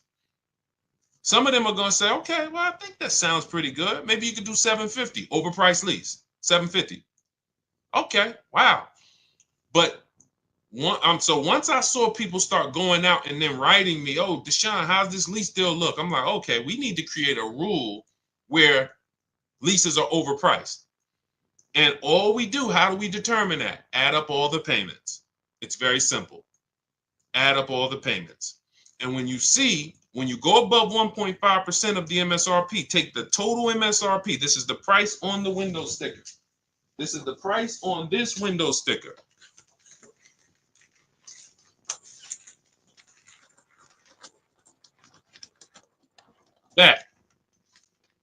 That you're taking this price right here, total MSRP. This is a vehicle that I just got. I just got this vehicle, 2025 QX60. I'm paying $499 a month, and I put $1,270 out of pocket. 1% lease. I didn't get it negotiating. It didn't take me battles with dealerships. I made the deal from right here, the same way I want you making deals. Now, when your payment is over 1.5%, and again, why was this able to be here? Well, I had a loyalty rebate because I have an Infiniti. They took off $8,000. They had rebates, and they had a good lease program. That combination created a 1% lease for me, under 1%. Now, let's say a brand doesn't have as many rebates. All right, with a great deal, maybe 1.2, 1.3. Let's say a brand has more demand, less discounts. All right, 1.4, 1.5. But the minute you start paying over 1.5 for a lease, you're now paying too much money for a vehicle that you're giving back in 3 years. Makes no financial sense to do the deal. So that is where the 1.5% lease deal came from, the rule came from.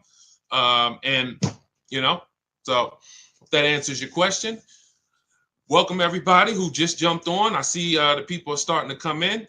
Keep typing your questions, Dolan. We could bring the next one in because I see a lot of questions coming in. So let's keep this thing moving fast as possible. We don't worry about money factor and residual. That doesn't matter. You can't control those things. So the way you can, again, we're getting follow-up questions. Keep that question up. Somebody has a question about purchasing with bad credit. But what the reason why you don't worry about those things is because you can't control them. You can't control if a dealer's marking up the money factor. See, again, all of this is revealed by multiple offers.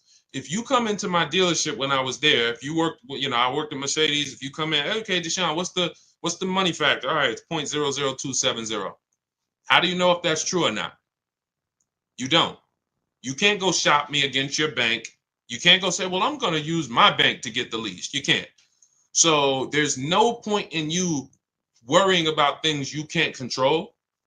The residual value, I don't care about that. What I care about is multiple offers from multiple dealerships from home. Where is my best offer going to be? 1%, 1.2, 1.4 out of all the dealers. And you've done it right. This is what I teach all my people. You've done it right when you have a range of offers. You should have a range of offers. Your best offer to your worst offer should be $150 to $200 a month difference for the same exact vehicle. Same exact vehicle. You should be able to see, wow, the best dealer is like $505 a month, and the worst dealer is talking about $700 a month. That means you've done it right, because 4 out of 5 are going to be overpriced. But everyone I teach who've gotten deals, when you look at, some of you on TikTok, you can't see this, but if you watch the replay on Facebook or Instagram, you'll see a bunch of people that we share all the time in my groups. They send me their deals, and we can see, look, 1%, 1050 a month. Somebody just got a Yukon XL. They dropped the pricing from 75 to 36 to 70 grand, 1.5%, because it was a 2025 and they have no supporting programs. They have no big rebates, brand new vehicle to the market. Then you have 585, 1.1. This is a $49,000, almost $50,000 2024 Nissan Murano Platinum, 585 a month. Ken got right around the holidays, 1.1% of the MSRP. He's talking about they accepted his counter offer. We have a built-in calculator in my book and in our courses where you just plug all your offers in and it spits out with the counters to send, because you never want to accept an offer without countering. But this is what no one here is worried about. Residual, they don't even know it. We don't know it. I don't know what the residual value is on this Infiniti truck that I got outside 2025. I don't care. Doesn't matter to me, because I'm not thinking about buying the vehicle. I'm not going to buy my lease at the end. I don't do that. We don't do that. I don't care what the money factor is. All I care about is my payment is 1% or less of the MSRP. My payment is 1.2% of the MSRP. My payment is 1.4% of the MSRP. I don't care about how we got there. I don't care about how many rebates they had or didn't have. None of that stuff matters to us. That's why we're able to just shop the offers. This is the stuff that slows you down. Worrying about things you can't control. Worrying about things that if you're negotiating with a dealer, they can manipulate. We sit at home. We use the scripts and emails that I use, that I've written for you guys, send them out, let the offers come in, and then we see where the best one is. This is how we shop for new cars and leases. Very, very simple. All that other stuff is a waste of time. And as a car salesman, all of that other stuff, if you came in with that mindset, there's nothing you could do to beat me, because you don't know the truth. You just don't know the truth. You don't know the truth. You don't know what I own the car for. You don't know if my competitor will take off $2,000 more than I will. You don't know when you're sitting there. That's why we do not sit in dealerships and talk numbers. We get our deals done from home, hence our name, Cars from Home. Okay? All of you who like Deshone, I'm already getting overwhelmed that we got 2 steps for you. You got the blueprint. That's my new digital book, Cars from Home, 7 Steps to Saving Time, Money, and Avoiding Dealerships. You get your copy for 75% off in my TikTok bio, Instagram bio, YouTube comments, or the Facebook comments. Click that link for 30 minutes. Or you can join if you qualify, you'll see a link there that says Shop with Deshone. And we can, when you see these people, they're in our group. We have, over 1,500 people in our group where we shop together, and you get coaching calls with me. Or you can just keep asking questions here and try to get some clarity. Either way, we want you to get to your answer so that you can have confidence the way we move. All right. What do you suggest for a person with bad credit? First thing, first rule, first step in our process, 7-step process, is for you to ask yourself, how many years are you keeping the next car?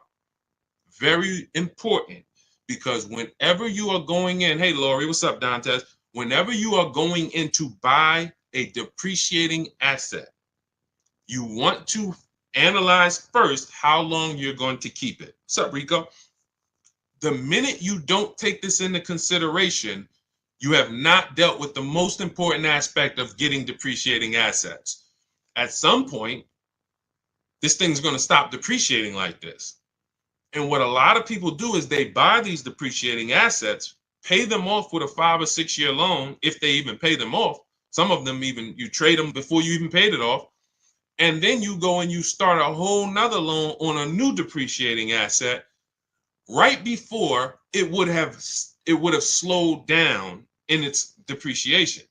What does that mean? Who has a car in their driveway right now who they've had it for more than 10 years? What's up, Chucks? Vanny, good to see you. We got a lot of questions coming in today. All right, I'm going to try to talk fast. A lot of questions coming in today. Who has a vehicle right now in their driveway you've had it for more than 10 years? Let us know. Not a lot of people. What's up, Keith Miller? Good to see you. Devin D, how many years have you had it? Let us know how many years you've had it. Put it like that. How many years have you had the vehicle? I want to clearly distinguish with these people. I want everyone else to pay attention because these are the examples of what we call keepers. All right, I see you, MG Daddy-O. All right, so you've had a vehicle 12 years. These are what we call keepers. Good to see you, Keith Miller. That means I've kept my vehicle so long, it's no longer depreciating. See, when you first get your vehicle, it's depreciating like this. Like this. It's literally a slope of losing value. You look at what your vehicle will be worth a year from now. It'll be worth $3,000 less. 2 years from now, it'll be worth $8,000 less. Like you're in a big depreciation cycle. But when you get to where Devin is and where MFG Daddy is, and these people who've had their cars for 12 years, 11 years, their vehicle is going to be worth next year about what it's worth today. They've reached what we call the reward stage. What's up, Josh? Starry Skies, good to see you. A lot of people checking in on TikTok. When you get, this is the purpose for the purchase. Because purchasing is expensive. You buy the whole car, you have to pay for it. You're on your own with the warranty. Once it expires, there are expenses. So what's the good part then? At some point, I'm going to get to a point where I own this vehicle, it's paid off, I have no payments, and it's not depreciating as much, where I can hold on to it, keep it, pass it down to my family, not go get another vehicle and start the process all over again. That's the difference. So the first thing you want to ask yourself if you have bad credit is, how many years am I going to keep the car? That's step one in my book, step one in our process. How many years am I going to keep this car? If it's more than 8, then I need to be purchasing, whether it's a new or used car. I need a below market purchase. Can't pay what everyone else is paying for their purchases. Below market purchase. But if I'm not going to keep the car for 8 years, then I need a below market lease. Because when you add up all the lease payments on a great deal, it's no comparison to a purchase. What I'm paying for this Infiniti truck, it's a $54,000 truck. I'm paying $499 a month. After 36 months with this lease, $499 times 36, I would have paid $17,000 plus I gave them the money for the I gave them about another $700. I would have paid $18,600 for a $54,000 truck. Y'all get that? Type $signs if y'all understand the math. If y'all understand the value. $54,000 truck, I'm only paying $18,000 over 3 years. That means if I bought it, that's all the depreciation I'm going to pay for. $18,000 total out my pocket, out of my family's bank account to drive a $54,000 truck. Doesn't include taxes and everything. Some of you who are going to buy these trucks, you're buying taxes and everything. That'll put you around 58, 18,000. So when we say leasing, some of you have heard me say, you can't get a good deal if you purchase, but you should have leased. It's over. Deshone, how many years are you? I'm only keeping this car 5 years, but I purchased it. Could I have gotten a good deal unless they gave it to you for half off? No. No. There's no way a below market lease is too many times better than a purchase for you to get a good deal on a purchase and win. So with bad credit, that's your question you're asking yourself first. Now, if you don't, you can't qualify for a lease. No problem. Now we're going to set ourselves up to get a lease, though. And in order to set myself up to get a lease, I'm going to get me an inexpensive car, smallest car I could get a loan on, drive that for 18 months, 2 years, establish a payment history, get my credit up to 680, 690, and then in 18 months, 2 years, I'm flipping into a lease. That's in my book. That is in our, when we have two processes. Everything I'm teaching you is, we have two different ways we teach people. Everything I'm teaching you is inside these processes. One is the do-it-yourself. Those of you who are like, Deshone, you give me the step-by-steps, I'll knock it out. That's my digital book, Cars from Home, 7 Steps to Saving Time, Money, and Avoiding Dealerships. Those of you who are like, we have a done with you, where you're like, Deshone, I'm more of a done with you person. I would like to ask you questions. I like to be able to, instead of reading, I like to watch a couple short videos to guide me to the process. See if you qualify for done with you. That's in our TikTok bio, Instagram bio, Facebook comments, and the YouTube comments. Either way, whether you're do it yourself or done with you, we want to make sure you have what you need. But that's the process. If I have bad credit right now and I'm like, I know I should be leasing, but I can't qualify for a lease, I'm going to get the least expensive car. I'm going to build my credit over 18 months and 2 years, and then I'm going to flip into a brand new lease. And that's my power play. I'll sacrifice for 2 years and then pull off in a brand new car versus what most people are going to do. Thank you, Devin D. Shout out to the people running the likes up on TikTok. Versus what most people are going to do, which is I don't qualify for a lease. Let me go and just buy a car, pay 20% interest, have a high payment, no warranty, low quality vehicle. And in 2 years, I'm not going to be any closer to leasing. In fact, I'm going to buy a car that's so expensive and going to have such high interest. When something goes wrong, I'm liable to miss a payment, be late on a payment, set myself back from even being able to lease in 2 years. That's why we operate with plans. Okay, let's go. A lot of questions coming in. Keep typing your questions. Equity Now, welcome. Good to see you, Taylor Gill. Good to see everybody checking in. Type your question. Instagram, y'all quiet. Except for my man MFG Daddy-O and Chief B, I don't see many people on Instagram talking. K&D Mad Love, Sharon Weens, I see you. Let's go. Facebook is quiet too, but that's okay. That's all right. Let's go. Can you purchase a vehicle from Carvana with low credit scores? Sure. You can purchase a vehicle from anywhere with low credit scores. It's not about that. Do you want a great deal or not? So if you say, all right, let me walk into Carvana, let me buy a car on Carvana. I got bad credit. Sure, you get a car. You can walk into any highway dealer and say, hey, I have bad credit. Can I get a car? They're going to do everything besides move heaven and earth to try to get you in a car. Is it a good deal? See, and what's unfortunately, this is one of the only bad credit is one of the only groups that you guys actually go and tell people you refer people to dealerships that financially abused you because you got a loan, because you got approved. Hey, go see Joe. Man, Joe got me in a car. All right, can I see the paperwork though? I'm glad you got the car. Don't get me wrong. You were in a tight situation, but can I look at it? Okay, wow. Okay. You got a 2019, okay, has 80,000 miles on it. Okay, you paid $29,000 for this vehicle. Okay, and you're paying, what's your interest rate? 22%? And what? And how long is the loan? Oh, 84 months. And you're telling people go see Joe? Joe's taking vacations on you. So anyone can put you in a car.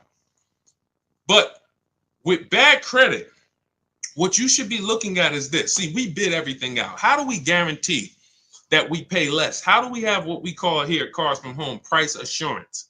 Which means when I walk out the dealership with my car, with my paperwork, I have the assurance of knowing that there's no way I could have paid less anywhere else. No one in my region, within 100, 200 miles of me, could have made me a better deal because I shopped that whole market. Competitive offers. That's how you get price assurance. It's the same way you do with Amazon.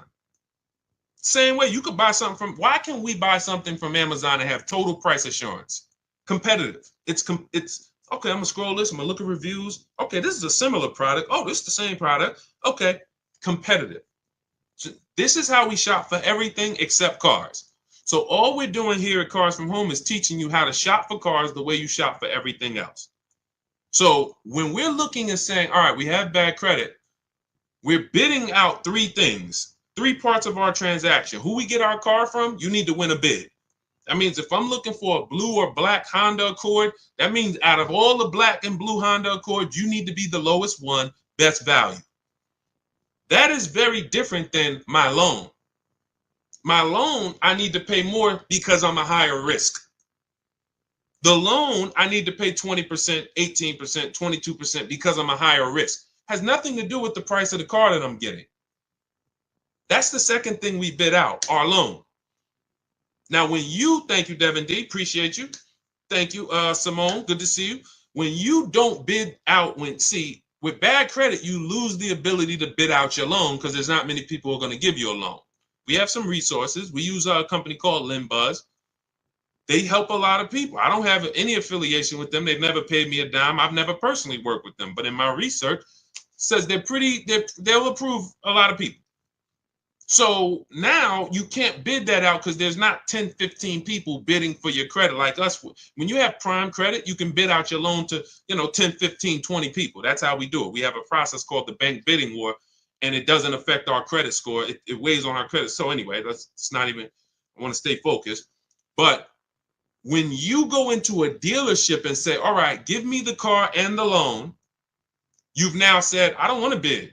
I'm not going to bid anything out. I'm not going to bid anything out. I'm just going to go to who can get me a car and a loan at the same time. And that's what dealers love. 2 transactions in one. And some of you give them 3 transactions in one. You trade your car in, which is selling your car to them. I know that made you think, Deshone, I thought it was like a trade. It was like, no, you're selling your car to them. Did you bid that out? That's step 2 in the Cars from Home process, something called the equity assessment. Thank you, Letty Boy Mom, thank you. That's something called the equity assessment. We bid that out. How many people will write us a cash check in an hour for our current car? Bid that out. That's how we guarantee we get the most money for our old car. Then we're getting a loan. Bid that out. Notice everything I'm talking about can be done online. That's why the system is called Cars from Home. That's why the mindset is Cars from Home. Because if you were trying to do all of this, going to places, going to your local branch in your bank and your credit union and walking in, then you can't do this. But if you use the internet,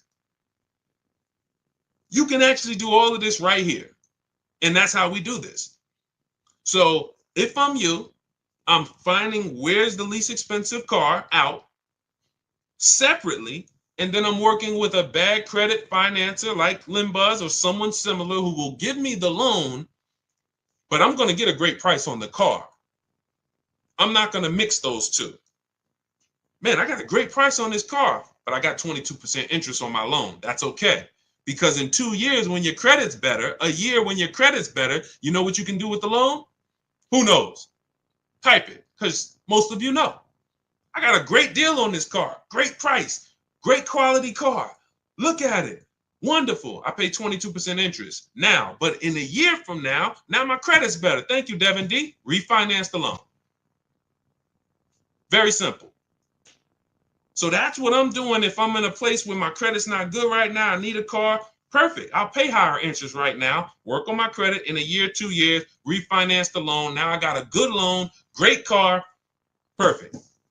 Versus if you go into a dealership or you go into Carvana and just overpay for the car and you overpay for the loan, now forget about that plan. You go to refinance in 2 years, you're not even going to be able to. You're still going to be upside down too bad. You'll be upside down too much money, right? Great question. All of this is laid out. See, there's a plan for everybody. Everything I do was to create a plan for everybody. High mileage drivers, anyone who drives over 18,000 miles per year, type HM. In the chat. Type HM in the chat if you drive over 18,000 miles per year. You can't move the way regular people move. You can't base your moves on a regular driving. You don't drive the same. Most people depreciation look like this. You drive 18, 20,000 miles a year, yours look like this. 4 years, you got 80,000 miles on the car. You're depreciating your cars faster. You have a different strategy. We have a different strategy for people who are going to purchase versus lease, buy new cars versus used cars. But it's all 7 steps though. No matter where you are, what your profile is, 7 steps. That's why our system is based on 7 steps. So if you're like, Deshone, I want the whole blueprint, that's my digital book, Cars from Home, 7 Steps to Saving Time, Money, and Avoiding Dealerships. It's already 5-star rated. You can Google it. This is what hundreds of people have used since we released it to get below market purchases from home. You can see all the reviews. Thank you to everyone who's reviewed the book on Goodreads. We appreciate you. You continue to help that book stay at 5 stars. We appreciate you. But you can get a copy. It's normally $97. Part of my welcome offer. You can get it for 75% off. It'll be $24, but it's only for 30 minutes. That's our welcome offer.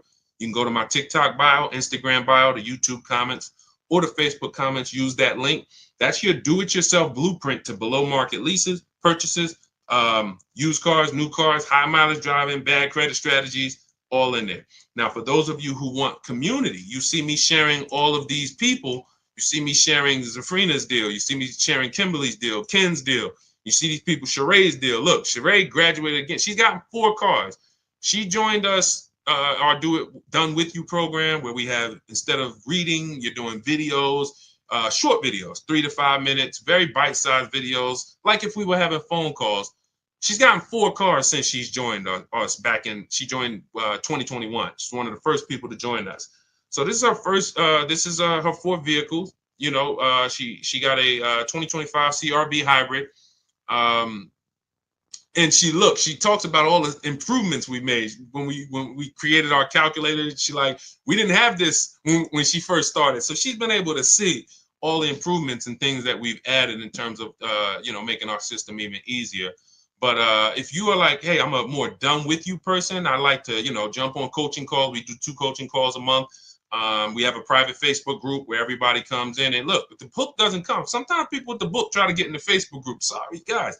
Listen, I got a ton of books here. All due respect, I dumped everything I've learned in 14 years in that book, but I can't call any of these authors. Like, I have questions. I read Tony Robbins' book, Money. It's one of my favorite books. I love to call him and say, hey, Tony, can you break this down to me? That's just not the way it goes. So we have two things, and they're both affordable, depending on what your learning style is. Do it yourself or Done With You. You can click the links in my TikTok bio or in the comments on Facebook or YouTube or my Instagram bio, and you can see if you qualify for the Done With You program or if you want to do it yourself. Either way. All right, let's go. We got more questions coming. Let's keep it moving. I see you still, Calvin. All right, hold on. We're coming. All right, I'm curious to know whether or not, if you have a family member that works with one of the major car companies, is that a best way to buy a car from the A to or B? Wait, I'm sorry. Is that a best way to buy a car from the A plan or B or the B or C plan? I wouldn't. It doesn't matter. Family members don't matter. You can only do what the dealer is willing to do. I mean this with all due respect. I've had car salesmen come on my streams. There's 2 types of car salesmen that come on my streams. People who, they're not trained. They have no idea about the numbers I talk. I will watch car salesmen over and over buy cars, buy them, not lease them, trade them in 3-4 years, 2 years, lose a ton of money, just do it over again. I'm like, you don't even understand your own business. But it's not their fault because we're not trained. So I can't fault them. I really can't. I don't fault people. The people who understand what we talk about, quite honestly, they've been general managers, general sales managers, finance managers, or those are the people who are like, you'll see it on my videos. I was a finance manager for 20 years. This guy is legit. Because a salesman, when I went to work for Ray Katina, I went from working at Pontiac Buick GMC, where I had to run back and forth to the desk to get the prices, and then I got thrown into Yankee Stadium. And Yankees, they're top 3 Mercedes-Benz dealer in the country at that particular time, and Ray doesn't have finance managers. You are the finance manager. So you are putting in the credit apps. You are working with the banks. You are going over everything with the customer, the extended warranties, the after sale products. They didn't have that experience that I had. Therefore, they've never been exposed. They're still back. Hey, let me go get the numbers from my manager. They don't even understand the numbers. They don't understand the program. They don't understand what makes up the numbers. So this is most salesmen in America. So it's always about bidding. I don't care if you have a family member, keep them honest, get other offers. It doesn't matter. Even for some of you who have special pricing. Oh, I get GM family deal. There's no guarantee a deal is going to give you the family deal price. You could go in and say, hey, I got a family deal. If you're dealing with what we call the 80%, okay, your price is this. It's a lot. And your price is this. We ain't gonna tell you about the $2,000 rebates we got. Your price is this. We're not gonna tell you that in the lease though, because you're leasing. We're marking up this interest rate. You can't see that. So the only way to reveal what the truth is to sit at home and make these people bid and submit offers to you so you can look at them while you're in control. You're in control. Nobody's pressuring you, sitting in your living room, sitting in your house, and you're reviewing offers in your emails. And now you're seeing, oh, wow, this person was lying to me. And sometimes they're not lying when they say that's our best offer. That's just that dealer's best offer. They're not going to go any lower than that. A lot of dealers, we call them the 80%. I'm not going to go lower than a certain amount. I make $5,000 minimum every car I sell. And if I can't sell it for $5,000, I'd rather sell it to someone else who will buy it. We got people walking in paying this. So why would I do the deal with you when I could just let another person come in who doesn't know how to shop and I'll just charge them that money? That's the 80%. But the 20% is who we reveal through our competitive offers, through searching the market the way we do from home. And that's how we make sure that we always pay the least amount in the market. All competitive offers, peace of mind, easy, simple. It's a breeze. When you see the people who use our stuff, it's like it's a different world. We don't have the anxiety you have. We don't have the buyer's remorse you have. We don't feel out of control like you have. We don't feel like, oh man, this is the second most expensive purchase of my life and I'm dreading it and hating it. Can't wait to get it over. We don't have those things. And that's where we want you to be. Okay? So Chucks, multiple offers, family member or not. I would tell friends. People know me. People said, Deshone, I know you got this used. I remember a good friend of mine, he was buying a Mercedes truck. And I work for Mercedes. He said, D, I'm going to give you I'm going to call you first. He said, but it's this other truck in PA. They saying it's their last, it was whatever the year was. It's like the last 2019 or something at the time. And man, he said, they're taking off like 18 grand from me. And I had another truck up here, but my dealer wasn't taking off 18 grand. I said, you need to get that truck. I'm not going to tell him, hey, come on in here, man, pay me more because I'm your friend. No, you're doing what I would do. Yeah, I got a friend that works for the brand, but I'm also shopping the market. And if my friend can make me the best offer, great. If not, no harm, no foul. I'll see you in a couple years for the next deal. But we don't have friends. You got to earn it. You got to win the bid. Planning to keep the car. Good, Chucks.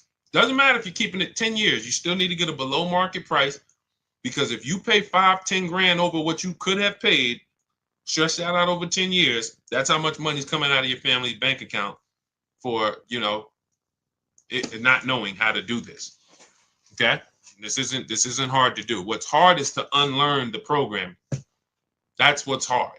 I got to unlearn what I've been taught. Oh, I need a car. Let me go to the dealer. That's a program. I need a car. Let me go to the dealership. That's like saying, oh, I need a TV. Let me walk into Walmart. First thing we're going, and that it's even worse than that, quite honestly, because, but anyway, let's go. Keep them coming, Dolan. See if we can get Still Calvin. If not now, then let's get him because we might have some questions before him. We already hit on the 1% rule and the 1.5% rule. I see, let's see. Let's go. Zoe Mill, good to see you. Byron Stallman, good to see everybody checking in on TikTok. Iris, good to see you, Mr. Coop. Good, Dolan. We hit that one already. We hit that one early. The Kraken, nobody joined. Good to see you. All right, if I owe 18,000, but my trading value is only 6K. See, now there's a curse word in this. What's the curse word that he just used? See, there's a curse word here. There's a couple curse words we don't use here, okay? Who knows what the curse word is that was just used?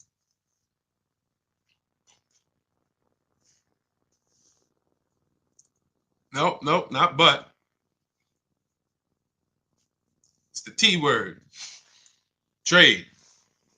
Trade. We don't trade. Now, if you have now let me explain why we don't trade. Okay? You don't get what anything is worth trading. If I haven't, let's just say I have a this phone. Am I going to get more money trading this or actually putting it on the open market and getting offers for it? Open market or trade? O or P? I go trade this phone. Do I get more money on the open market or on trade? I see you, Big Step. Yep, Dimitri, I see you. Yep. Okay. It's no different. It's no different. I see you, Alonzo Wiggins.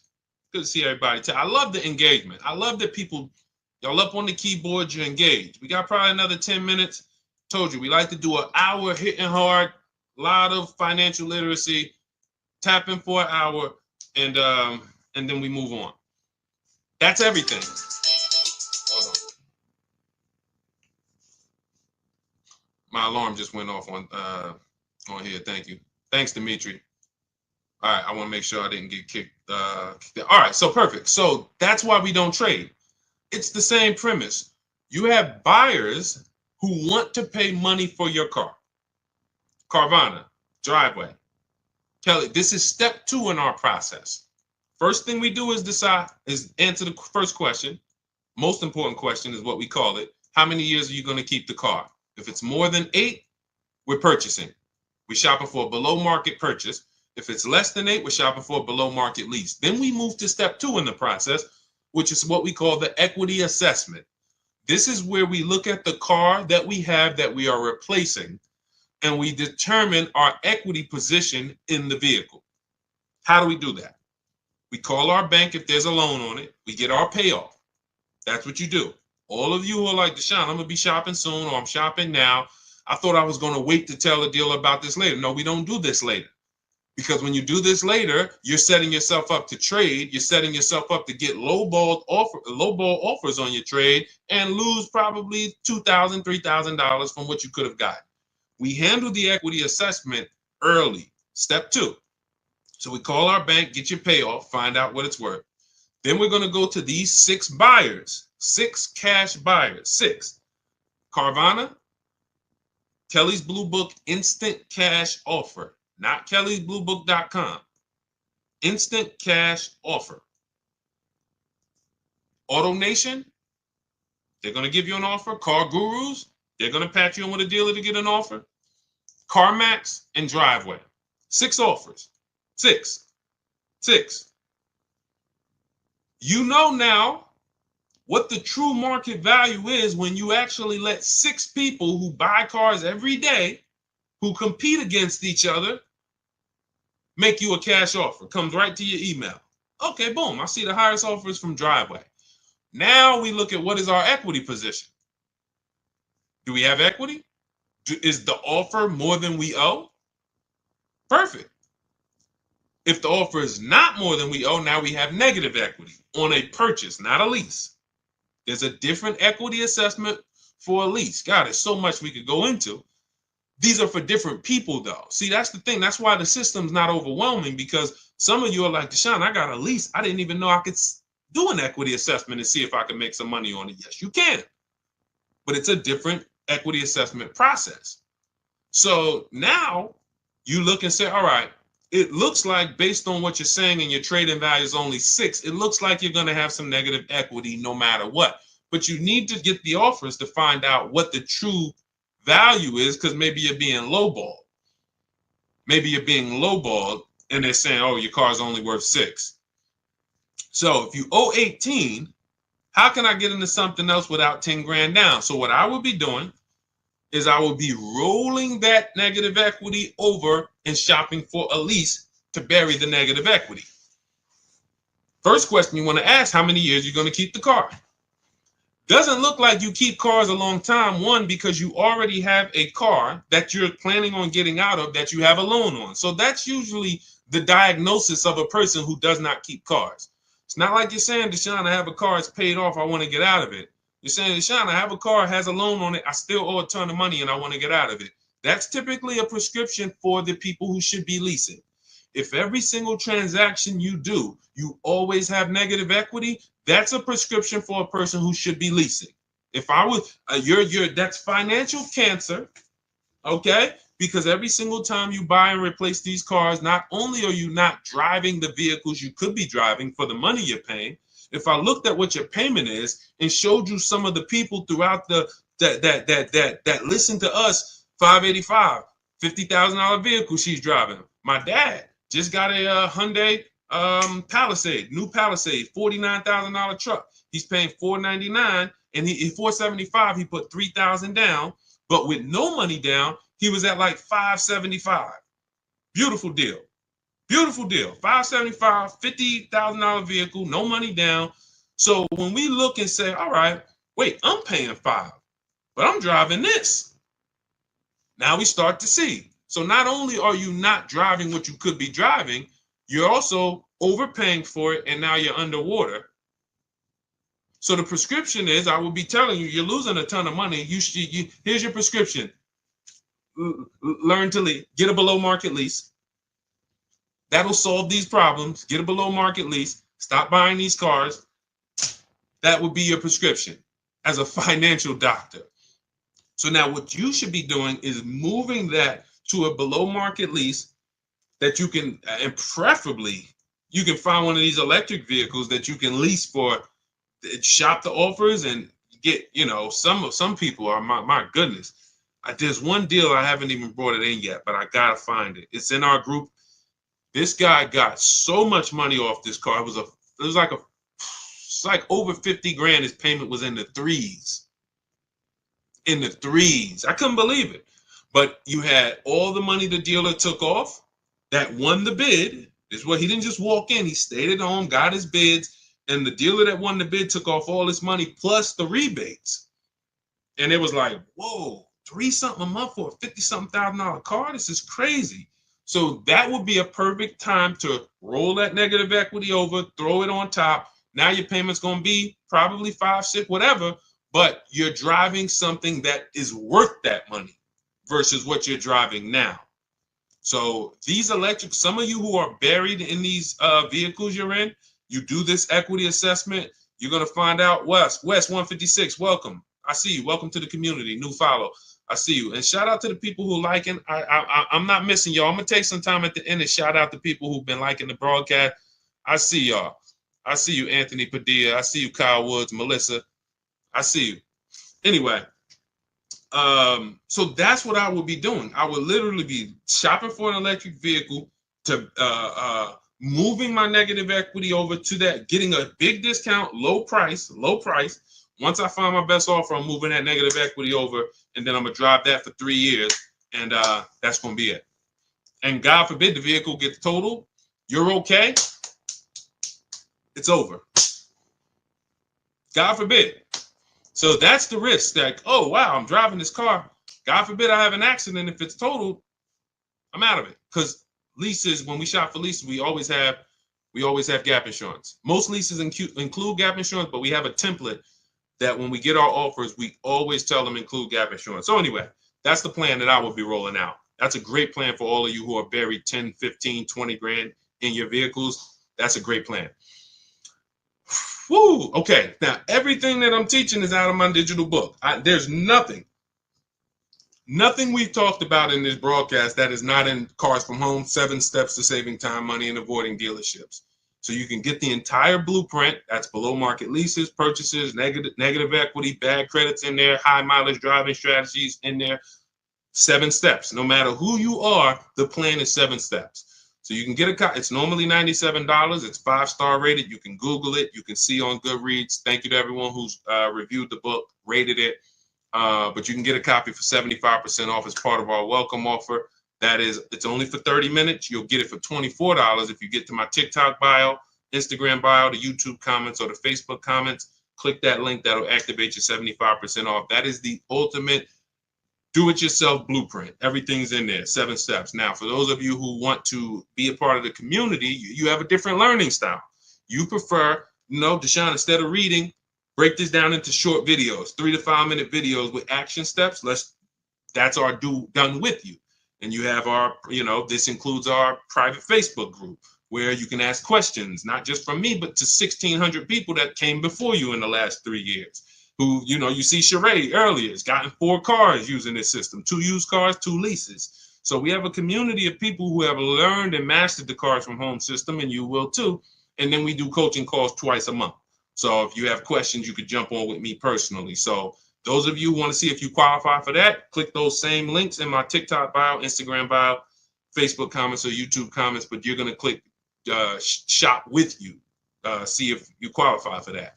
Okay, but either way, get in where you fit in. All right. Ooh, we got a lot more left over. Man, I see we never could get to all the questions. I see we're right around the hour mark. You know what? Let's wrap there. We did a lot.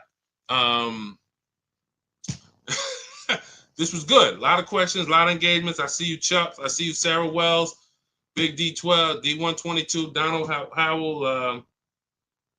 Do you have still Calvin, my man on Instagram? I wanted to just hit you.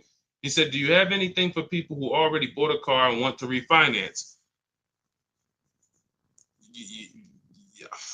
I mean, you can do this online. Type in, refinance car loan online, get multiple offers, your credit union, banks. It's not even just a matter about waiting for your credit to improve. Sometimes you didn't get the best offer you could have gotten when you got the car. So yes, sometimes it is, hey, I got the same credit, but there's been people who left the dealership at 8%. They didn't know they could have got 6% or 5%. They didn't know. They just, hey, it just feels like this. I'm paying 7.9. I feel like I could have got better. You go to online, refinance car loan online. Give them your information and see if you can get a better car loan. That is something I will be doing on a regular basis, every 6 months, 12 months. Ultimately, you want to do this with people with a soft pull. So specifically look for soft pulls. If you're going to do it on a regular basis, specifically look for soft pulls. You don't want to be, doing these hard pulls every 6 to 12 months at all. Okay. And listen, we do plan on inventing that, because there should be a way to actually just easily have multiple offers submitted to you for banks. But it's, unfortunately, these systems don't exist.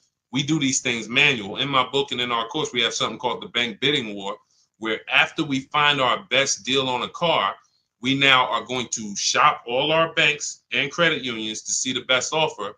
And then we're going to let the dealership see if they can beat it. So as long as you let multiple people access your credit in a small period, a small window, 14 to 45 days is what they say. If you type in rate shopping, car loan rate shopping, you'll see that Experian wrote a blog post about this, the rate shopping window, where they allow you to have multiple people run your credit with a hard pull. And at the end of that period, it will have the same weight on your score as one hard pull. So if one hard pull would have dropped your score 10 points, 20 hard pulls will drop it the same 10 points if you're shopping correctly. That doesn't mean we're going into dealers letting, hey, run my credit, then go to another dealer, run my credit. This is you manually letting banks see and make you an offer. That is the due diligent. That's the diligent thing to do. But yeah, that's, just shop and see. In your case, shop and see, soft pull, refinance quotes, and see what you come up with. Okay. Thank you, Chucks. Appreciate you. Thanks to everybody who tapped in. Hollywood Smiley, Liam. All great questions today. We will be back. For everybody who got the book, enjoy it, use it. Make sure you write me with your success story. As you can see, I always like to get these emails, and I didn't get a chance to. On the next stream, I'll read some of the emails we've gotten. They take a little longer. This one from Chris. A lot of you have sent me emails. Don't think I haven't got them. Jessica, I gotta, we try to flow and get in, once we get into a flow, we don't always get a chance to read all the stuff. So anyway, Dimitri, I'm glad you just got your book. Enjoy it, use it, and keep unlearning. Forget every single thing you've learned about the car buying process. Trust our process. That's what I say. When you get started with us, you come into Cars from Home, it's oil and water. The systems don't mix. So you leave everything at the door. I've accounted for every part of the car shopping process, even when you're going through the steps and you're like, wait, he hasn't talked about this yet. That's because it's by design. Oh, he talks about this at day 5. When you get to step 5, you'll be like, oh, okay, this is where it's hit. I'm used to planning that here. See, there's a reason. There's a specific order everything is in order for a reason. So trust our process, leave all the things you learned and the car dealers programmed you to do at the door, and your success is guaranteed. All right. God bless you. I'll see you soon.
Fast. Welcome to Car Shopping Questions and Answers. If you've never been on a stream with me before, my name is Deshone. I'm publicly known as Deshone, the Auto Advisor. Everyone, if you are new here, type a number 1. What's up, Mr. Randy? What's up, Andrew? What's up, Dana? Anyone who is brand new here, you've never been on a car shopping stream with us before, you might be familiar with what we do. Type a 1 in the chat. I want to give you guys a welcome. All the new people. What's up, D? What's up, D? Miss BNN. What's going on, RCH? What's going on, Sweet Rescuer? Let me jump on Instagram. We are live on Instagram, YouTube, TikTok, and Facebook. Let me jump over to Instagram so I can make sure that I am seeing my people over here. What's up, Miss BNN? Welcome, new people. MDC, I see you. GTO. Is that the GTO Pontiac? Are you a car guy? Let me know. What you got GTO in your name? Everybody who is new, type of number 1. Jingle, welcome. Daniel, welcome. Scott Biggs, welcome. Anthony Byron, welcome. Welcome. Let's go. I like to know the new people. Now, if you've been here before, I want you to type welcome. Type welcome if you've been here before. If you're familiar with what we do here is we are the place to make sure you get the best deal on cars, new cars, used cars, leases. Does not matter. That is what we do here. Welcome. So when you guys see the welcome from the people, that's the regulars. These are the people who tap in. What's up? Good to see you, Epic. Good to see you, Kenneth Newby. Good to see you, Mr. GG. When you see the welcome, this is our community welcoming you here. What we do here is very unique. If you tap in, we'll be on for about an hour.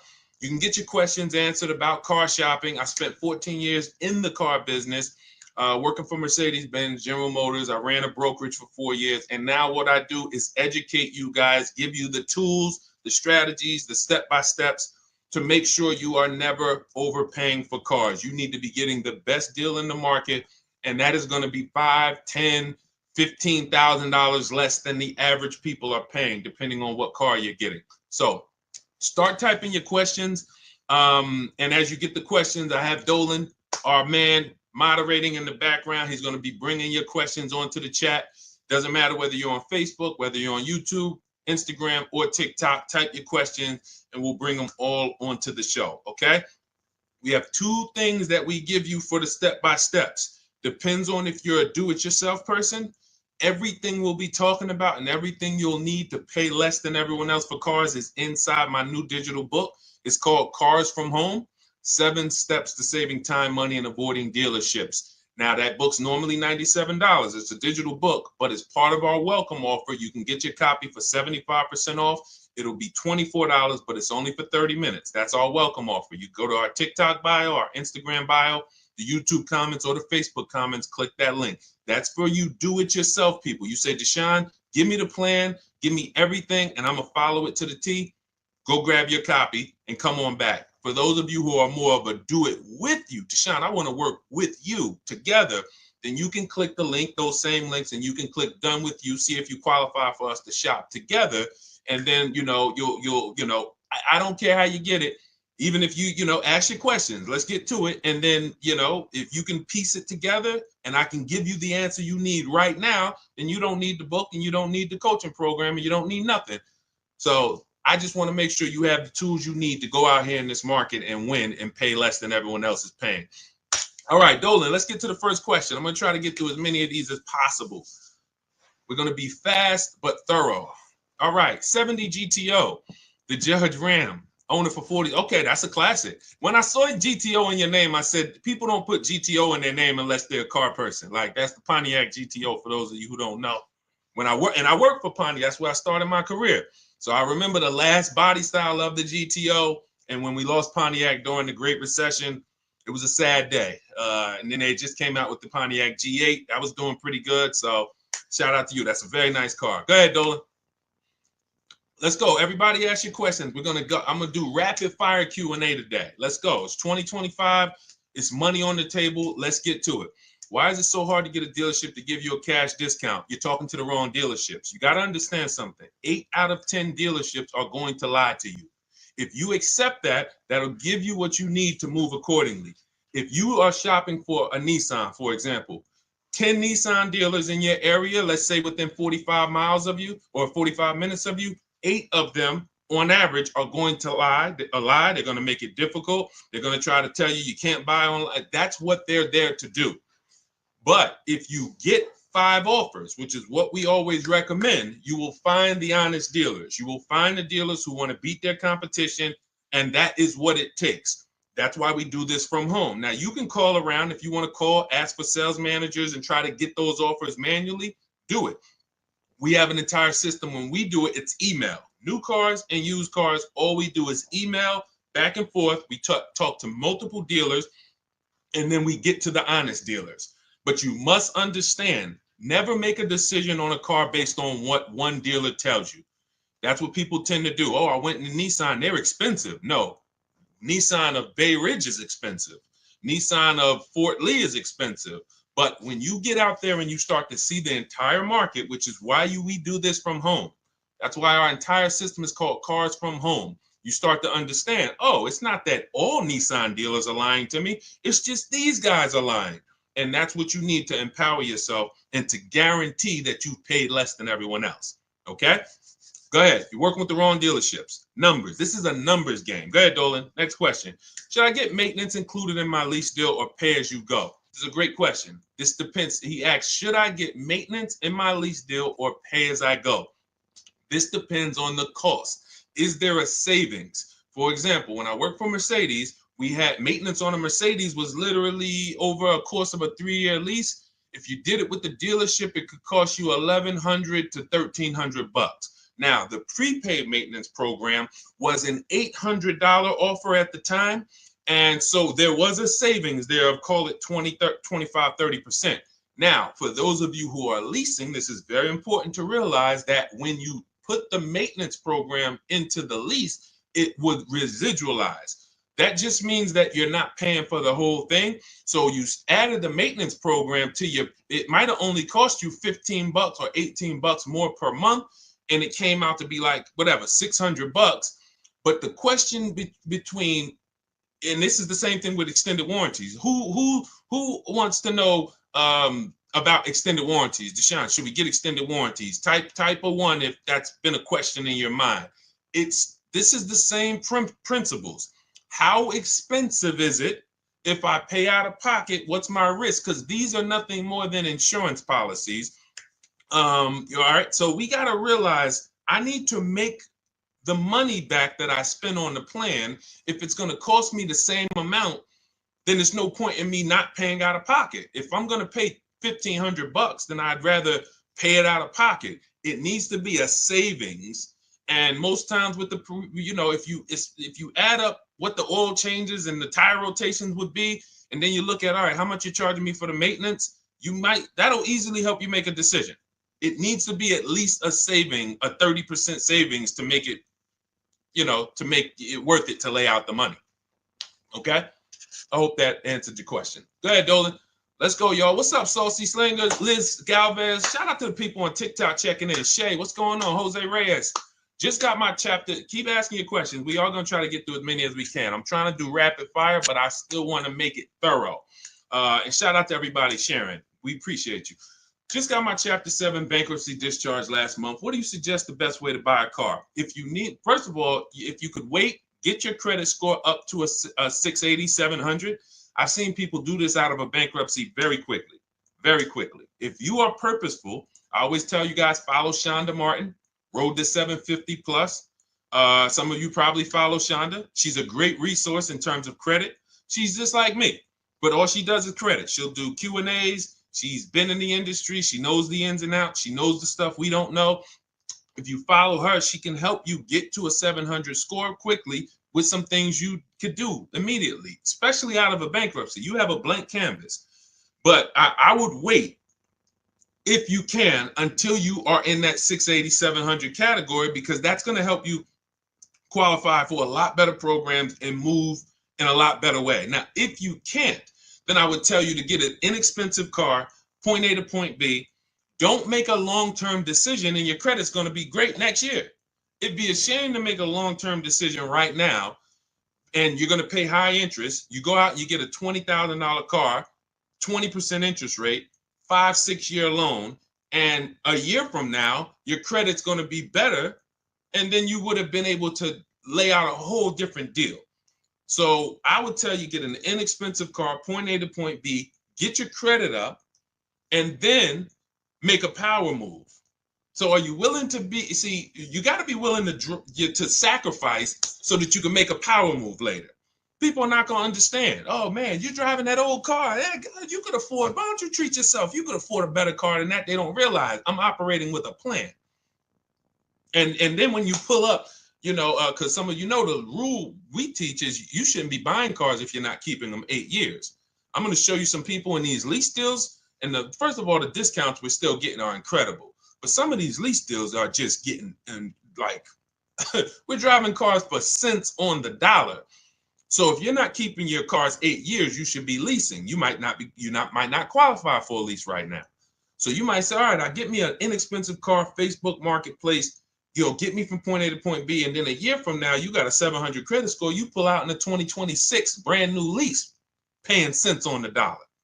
So it depends on you. I don't give people the exact strategies because I give you the options. I give you, based on your goals, these are your options. You pick the best one. Okay, if you want to ask a follow-up question, go ahead. All right, great question. Let's go. Keep it going. Let's go. Hold on. Let me see here. I want to be able to see. Hold on 1 second, Dola. I just want to be able to see everybody on Facebook, Instagram. It's 20. I can't see you guys on Facebook, but on Instagram, but I want to be able to see you guys on Facebook. Hold on. My truck got repo. How can I get it off my credit? That's a question for Shonda. I don't do credit, y'all. I'm gonna tell you why. Credit is its own expertise. See, if people didn't do cars, a lot of you wouldn't be in trouble. A lot of you wouldn't have bad information about leasing. But because people start thinking, well, I teach people about investing in stocks and mutual funds, you know what, I think I can teach people about cars, and they're leading you astray. They're giving you horrible advice because they don't actually understand the multiple ways to acquire a car. That's why I stay in my lane. I wish they would stay in their lane. Shonda teaches credit. Road to 750 plus. That's a question. Getting something off your credit, that's a question for a credit specialist. Okay? Go follow Shonda and go and implement what she teaches. It's Shonda Martin, DJ King. Shonda Martin. She's all over. She's on every platform. And you can type in Road to 750 plus. I'm sure there's some people on here that could co-sign how great Shonda is as a resource. Okay, go ahead, Dolan. Shoot the next one up. Okay, what is your opinion is the best large SUV in 2018 and up range to buy? There's a lot of them. We're not giving ourselves enough time to shop and consider what we want. If I was looking for a pre-owned car, I'm going to look at a car, find something on the road that I like. I'm going to look at competitors, and then I'm going to just do our, our system is a 7-step shopping system, 7 steps. First step is the most important question. How many years are you keeping the car? That's going to help you determine should I buy or lease it. Second step is equity assessment. So we don't trade cars here. That's a curse word. We sell our cars on the market to cash buyers, big companies, Driveway, Vroom out of business, Carvana, a local dealer. We have 6, anybody wants to know how do we do this equity assessment to not trade our cars? You could ask that question, but that's step 2. Step 3 is where we structure our deal and we budget based on a deal. How much would a good lease deal be on this car?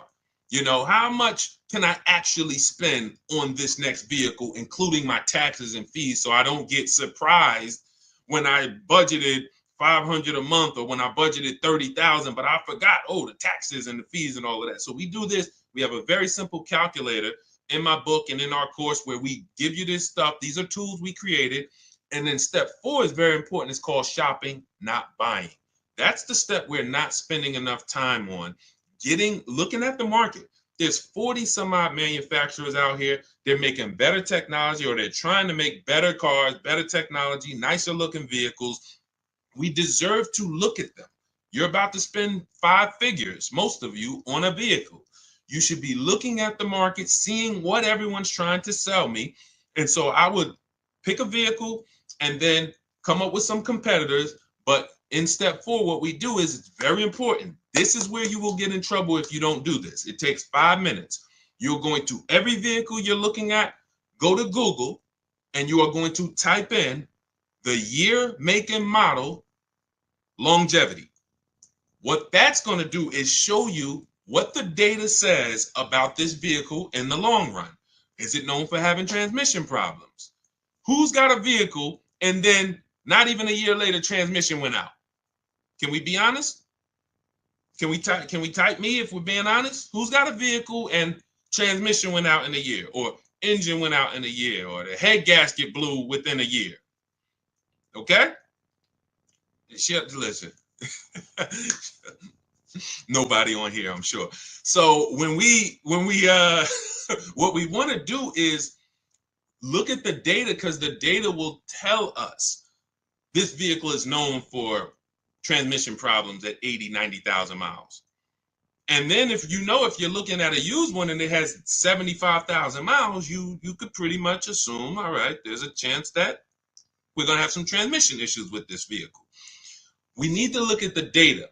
That's going to, thank you, OW. They see, I appreciate it. It's always one. He said, listen, I'm going to be honest. Nobody else is going to say, I had a problem, Deshone. I bought a car and the transmission went out on me. This is what we can avoid in most cases, because what we're doing is we're checking the DNA of the vehicle. Some of you, it's not a problem of you getting vehicles that it's 2 ways we make sure we avoid these problems. First is we're going to check the DNA. That means we're going to do that longevity search in Google. We're going to see, is this vehicle just made poorly? The transmission's made poorly. It's going to go out.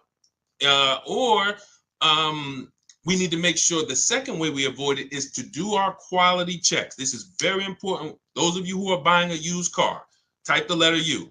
If your next car will be a used car, type the letter U. This is very important what I'm about to tell you. And some of you may have a notepad and you're remembering this. Thank you, Keith Miller. Thank you for sharing. Appreciate you. DJ King. Okay. This is very important. 3 things we're going to check to make sure we're getting a quality used car. The first is going to be the title. What is the quality of the title? What does that mean? I need the Carfax. I need to see, was this vehicle a rental? Is it a salvage title? Was this vehicle rebuilt? Does this vehicle have frame damage? These are the quality of the title. Thanks, Mr. Randy. Shout out to the sharers. Appreciate y'all. This is what we're checking first. This is our first line of defense, the title. We don't wait. People say, well, Deshone, would you get a rental? Well, it's not going to be weighed evenly like other better title histories. So it's not that I'm against rentals, but there's levels to this, as they say. So first thing is the title. Now, once you're looking at the vehicle and you're like, okay, good title, now we have to move to service. This is going to help you eliminate most vehicles because most vehicles do not have the service records to indicate to you, this is something I want to put my money in. When you look at a vehicle, you should see service, service, service, maintenance, maintenance, maintenance. If you don't see that, do not buy that vehicle. I can't tell you what to do because you're an adult. We never buy those vehicles. I'm talking to you about the Cars from Home system. These are boundaries we operate in to make sure we're not getting in trouble. Service records are the biggest indicator of how well the vehicle was taken care of. Everybody's following this, type dollar signs. If you're following this, type dollar signs. And then I'm going to go into the last step. 3 lines of defense. First is the title history. Second is the service records.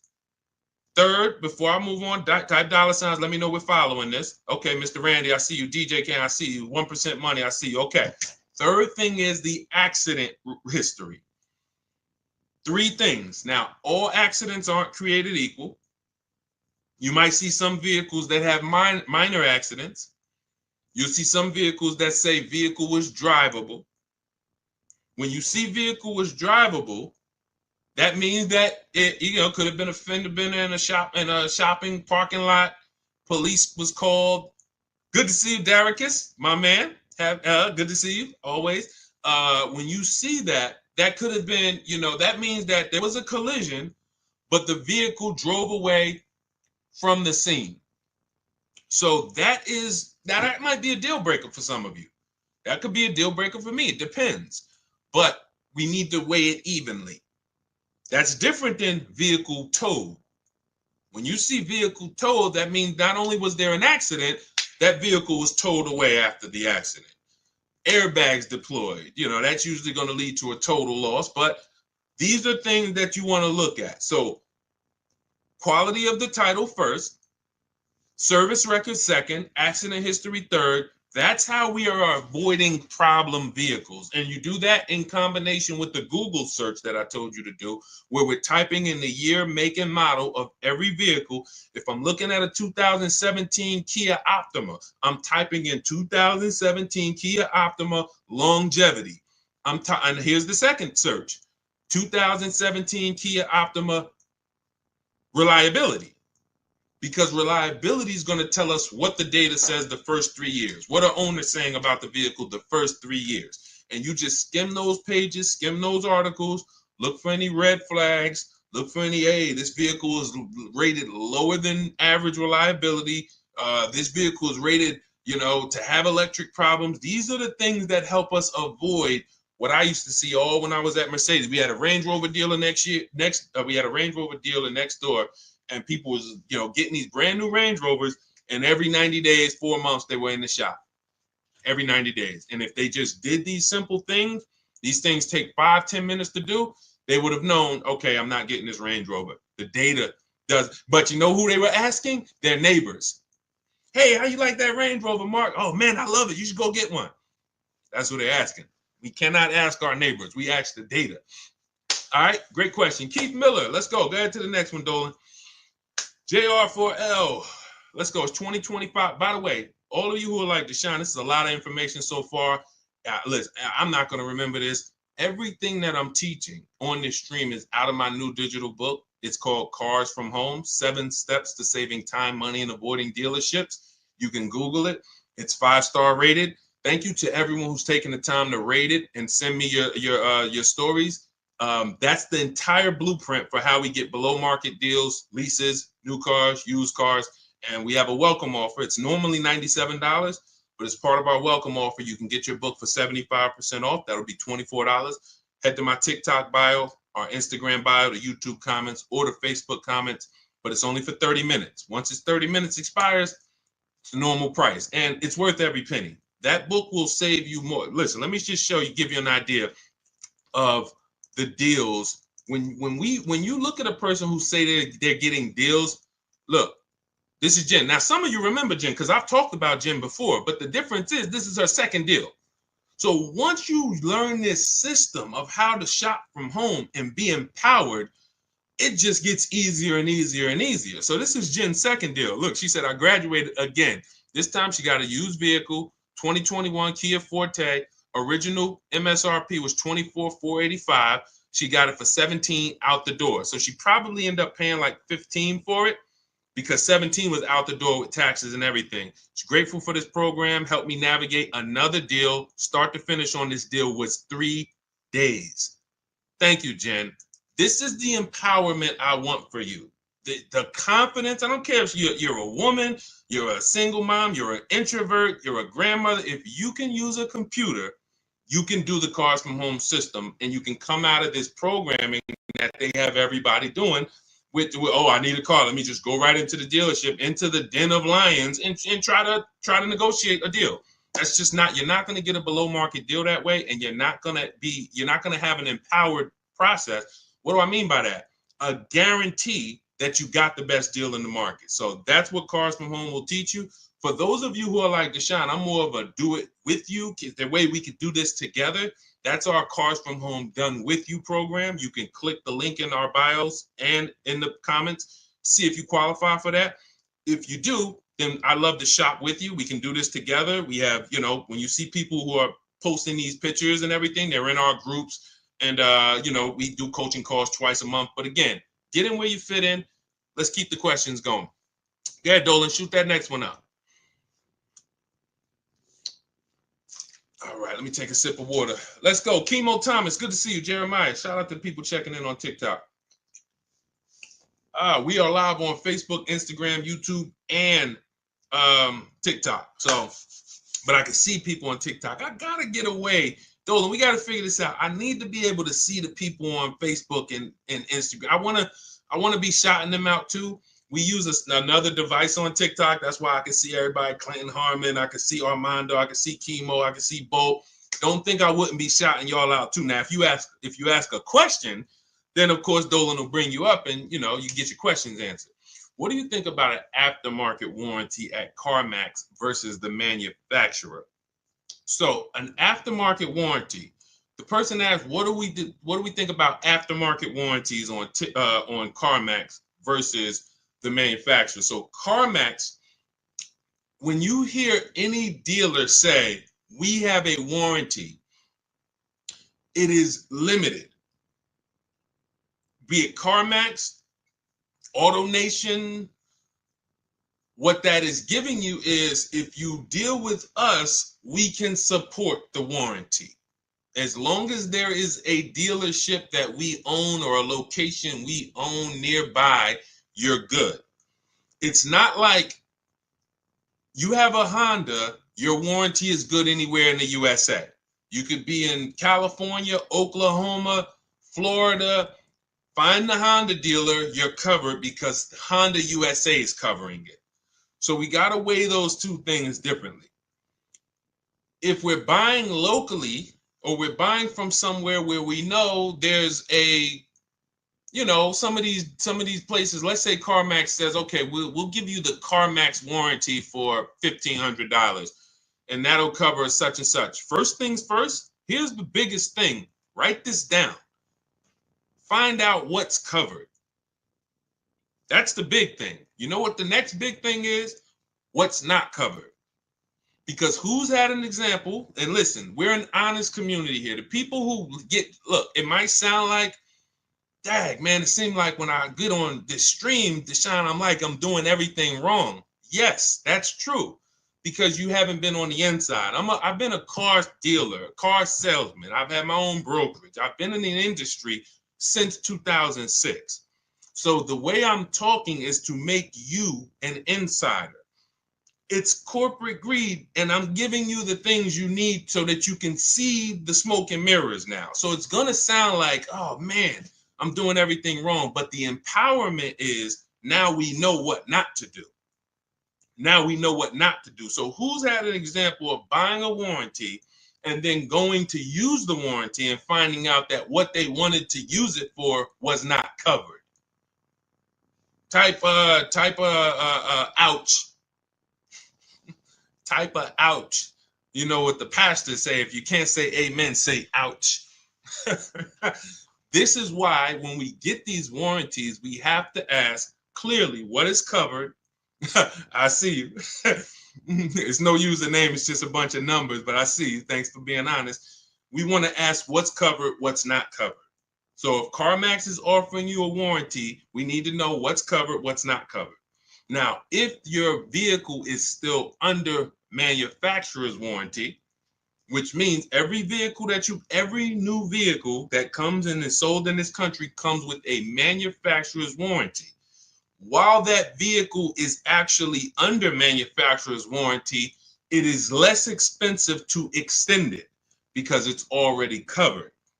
Once the manufacturer warranty runs out, it now gets more expensive. So if that vehicle still has a manufacturer's warranty, you could call a local dealership and find out how much would it cost to add the warranty. And then you could compare that to the CarMax price, and you can compare that to what's covered. But I would be very leery to get a warranty unless you know for a fact that you're going to use it, which means, pay attention, it's very important. Vehicles that have a high likelihood of things going wrong or breaking, and then they're expensive to fix, these are the vehicles you really want warranties on. You don't, listen, Hondas, Toyotas historically have been inexpensive to fix, but even now they're getting more computerized.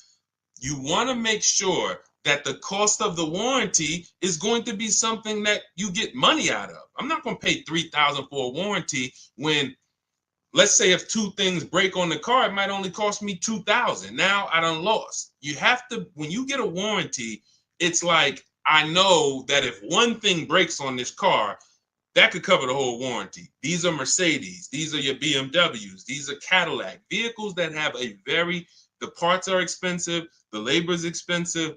These are vehicles that you really don't want to be without a warranty. You want to buy as much warranty as you can. Okay, I have a guide on how I teach you this in the book. This is in step 6 when we get to paperwork and protection, because it's a shame to get a great deal and then turn around and you didn't cover it the right way and then you're exposed. Okay, so, but that's how I would weigh it out. Go ahead, great question. Keep it going, Dolan. Shoot the next one up. We are live on Instagram, YouTube, TikTok, and Facebook. Type your questions. We'll get to as many as we can. Can a person still lease a new car after a bankruptcy, or will I be stuck with pre-owned? Listen, I would tell you what I like to see, and what most banks like to see is high sixes, 680, 670. I like to see people get at least there, because that gets you out of the manipulation zone, I call it.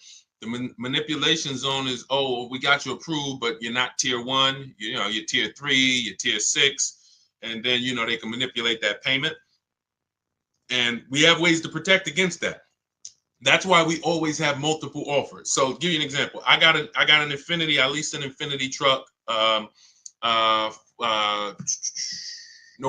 middle of November, my wife's birthday. So when I leased that, I got it for $1,200 out of pocket, $499 a month. It's a $54,000 vehicle.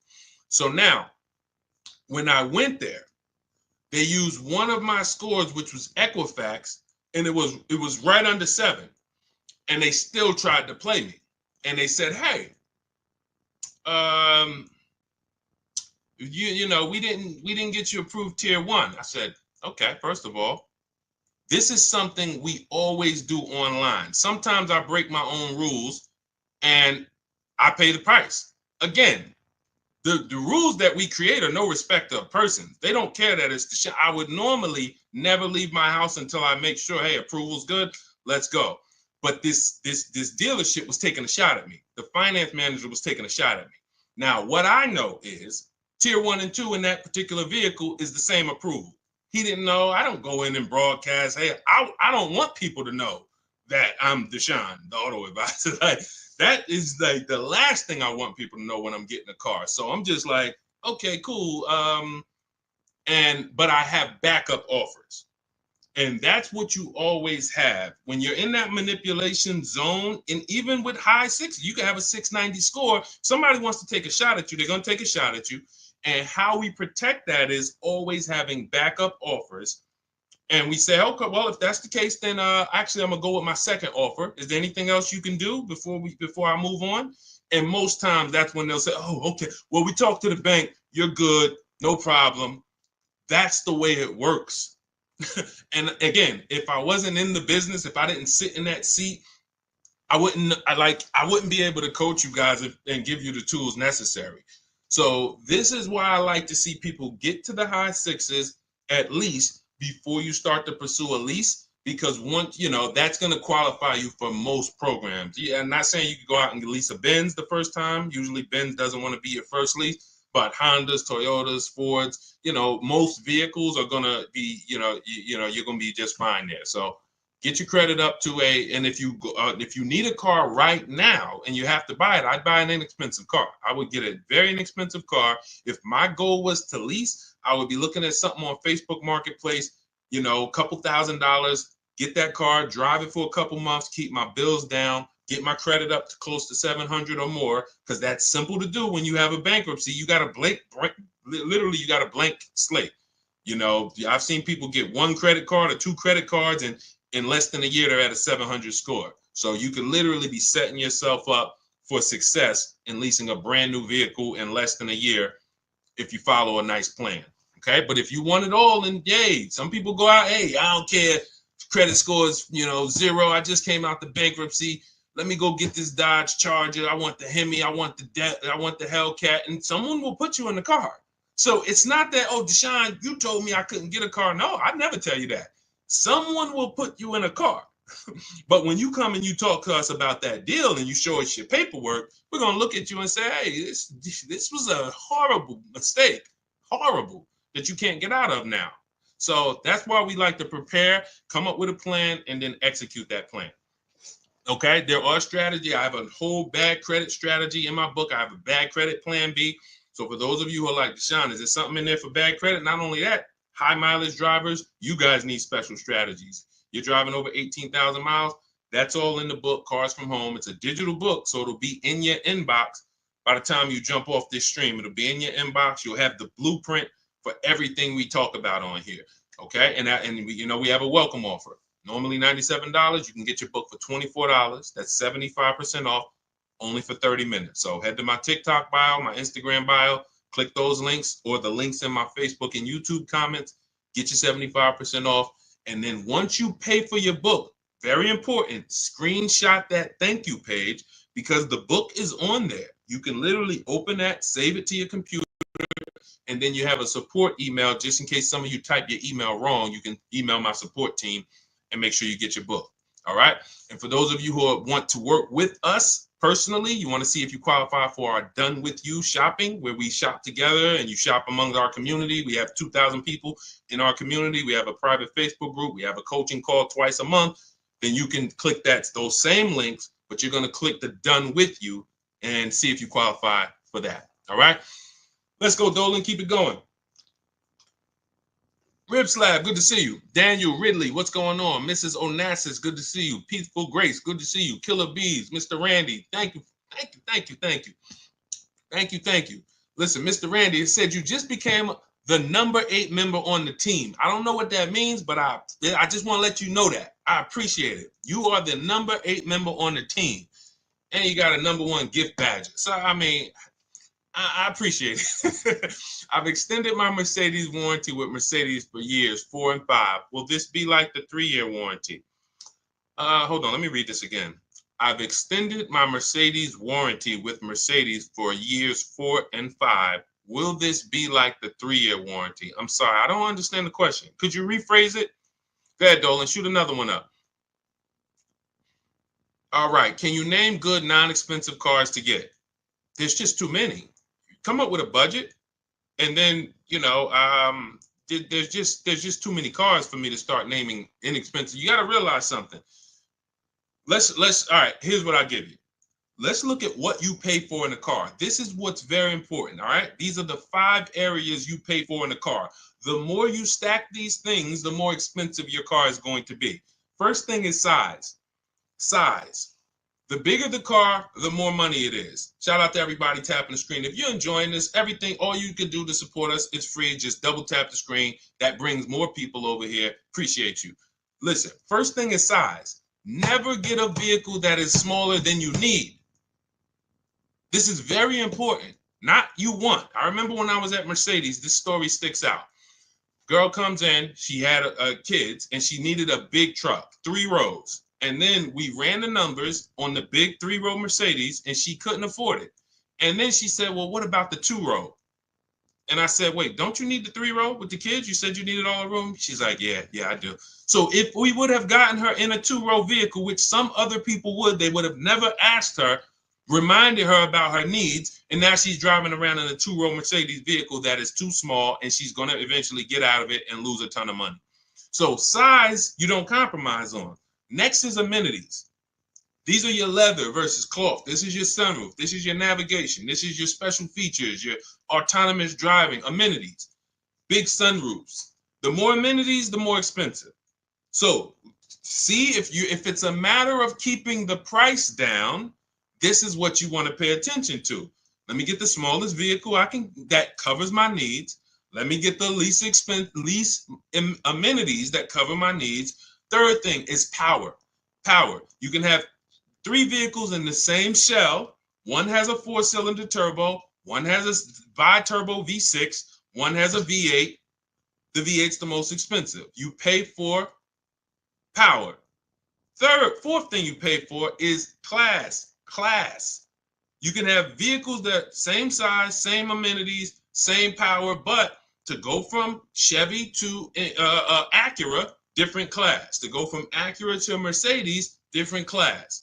So you're paying. So if it's a matter of keeping the numbers down, you're looking and saying, okay, what's the smallest vehicle that covers my needs, the least amount of amenities that cover my needs, the least amount of power that covers my needs, and the lowest class that covers my needs. Last thing is exclusivity. That's where you can have a very small vehicle with no amenities, but no one has it. It's very exclusive, limited production. It's going to be a ton of money. Or the opposite is true. You go with the biggest vehicle, most amenities, most power, most highest class, exclusivity, G65, G-Wagon, 65, AMG, $240,000 because it stacks everything. So that's the 5 categories of what we pay for in cars. That's where you start. Find cars that are in the smaller category and act accordingly. Okay? Man, if we could get a curriculum in school, I'd love to just get 12th grade. If I got 12th grade and we could build a curriculum for car shopping, I don't even give me 1 semester. Give me 1 semester. I'm sending people armed into the market that'll never get scammed. 1 semester is all I need. I don't need a year. Actually, the heck am I talking about? You give me a week with them. Give me 1 week. And that's our program. Cars from Home. Literally, when you go in, you'll see everything there. It's only probably 3 hours for each strategy. Leasing like a boss, buying a new car. It's only 3 hours of material. And you're like, wow, this is the 7 steps, all I need? I'm talking about a semester. I don't need no semester. Give me 3-4 hours, and this is what we do here. So, all right, go ahead. Keep it going, Dolan. What's up, AB Boggs? Good to see you, Kurt. Good to see you. Shout out to everybody checking in. What is Shonda's at? It's Shonda Martin. Those of you who are like, what's her name that teaches the credit specialist? Shonda Martin, Martin. And you can also type in, some of her profiles are Road to 750 Plus, and follow her. Learn from her. Use her stuff. She is she is serious. She's the me of credit. And I don't say that lightly about myself. I say that in humility. It takes time to become a specialist.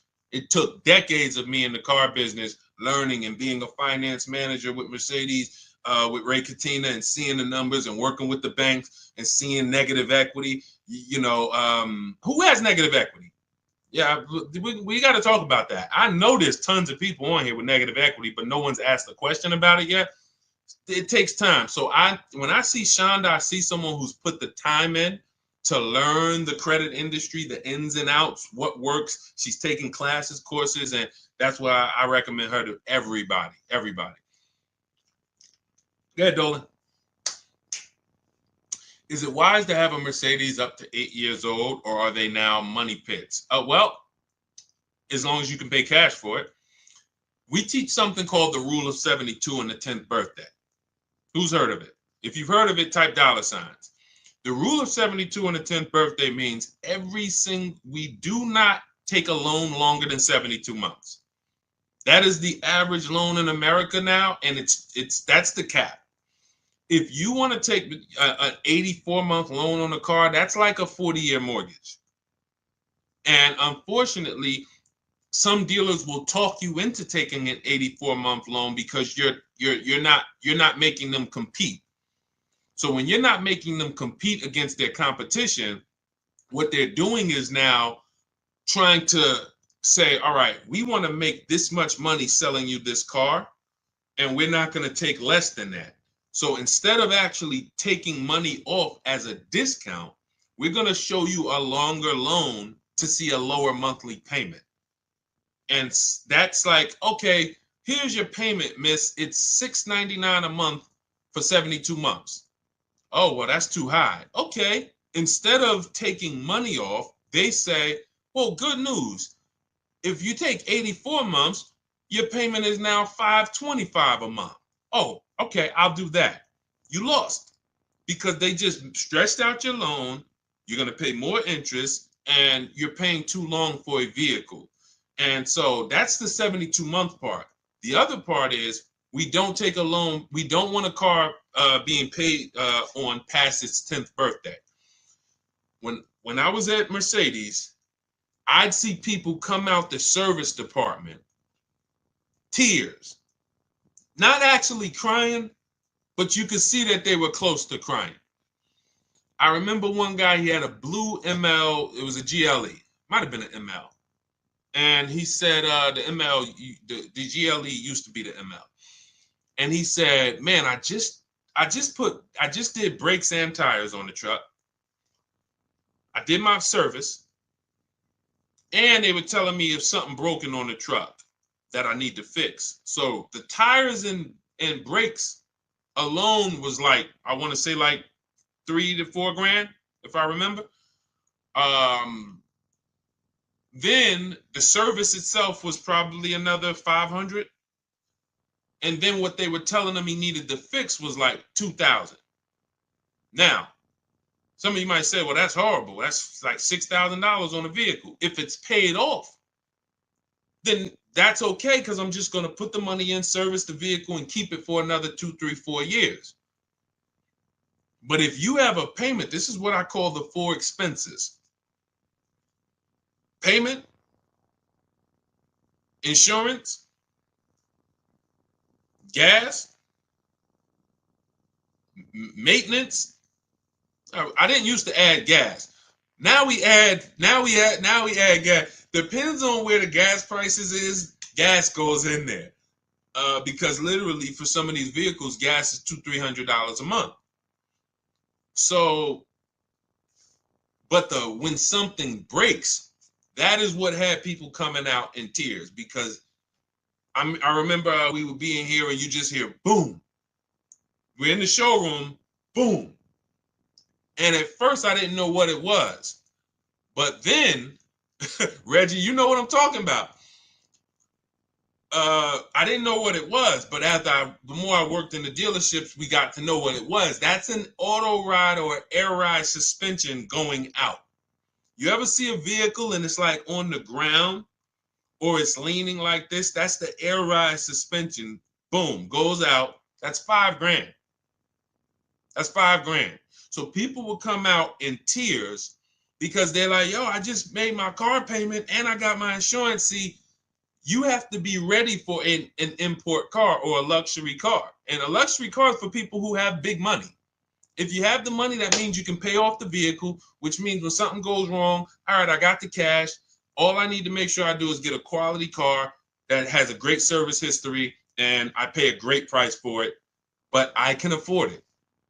The people who are on the borderline, not able to afford these cars, you're taking loans that are too long. And when something breaks on these cars, you still have a car payment. And that's where you usually let the car go. Because now you have a car you're paying on every month you can't even drive it. This is what we call the repo recipe. Okay. So that's the philosophy on, shout out to everybody. I see you smoking with Matrix. Thank you so much. That's the philosophy on the boundaries. See, my job, besides giving you guys the strategies to pay the best prices on cars, is we have to have boundaries with the second most expensive purchase of our life, just like we have boundaries when we go buy a house. Does that make sense? Type $ if that makes perfect sense to some of you. There needs to be boundaries, things we don't cross. You know, if we don't have boundaries with houses, we say, hey, how much is that house? $600,000. Oh man, I can't afford that. Man, but hey, if you take a 50-year mortgage, here's the payment. Oh man, that's affordable. Okay, all right, let's do that. If you don't have boundaries, how many of you know you're going to take the 50-year mortgage? But most of us know we don't take a loan or a mortgage longer than 30. Because the car market hasn't been regulated, we have to create those boundaries for ourselves. And we make sure we don't cross them, or at least if we cross them, we need to know we're crossing them. Okay? I see you, Gabriel. I see you, Reggie. I see you, Mr. Randy. Shout out to the tapped in people. All right, go ahead. Let's keep it going. We got a couple more minutes. Let's go. For those of you who are like Deshone, I want everything you teach in one spot. That's my new digital book. It's called Cars from Home, 7 Steps to Saving Time, Money, and Avoiding Dealerships. It's 5-star rated. You can Google it. And we are about results. That is a 7-step system to below market used car deals, below market leases, below market new car deals. And it's going to guide you every step of the way. The first step is the most important question. Step 7 is delivery. So by the time you get to step 7, you are setting up your delivery or your pickup of your vehicle.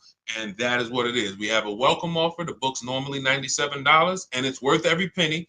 But for those of you who want who you can get to my bio, we have a welcome offer of 75% off. That's $24 in my TikTok bio, my Instagram bio, the YouTube comments or the Facebook comments. Click that link, activate your 75% off, and your book will be in your inbox by the time you hop off the stream.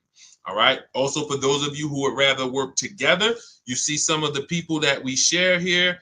And you see some of their stories. I got to read some of these. Before we get off, I got to read it because we got a bunch of new people that have sent me pictures, and we got, a bunch of people that got cars in the last, month. So we got to, we'll go over this. But these are the things that, for those of you who are like, hey, this private Facebook group, that's our done with you. You don't, that's our done with you. The book is for people who do it yourself.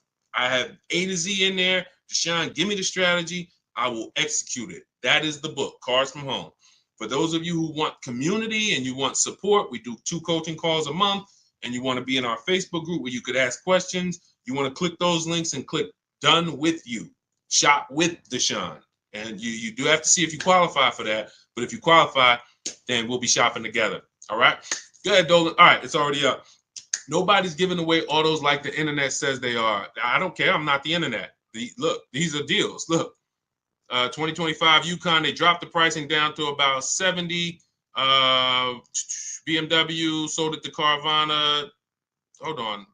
Look, original MSRP. Wait, hold on. We already talked about Jen.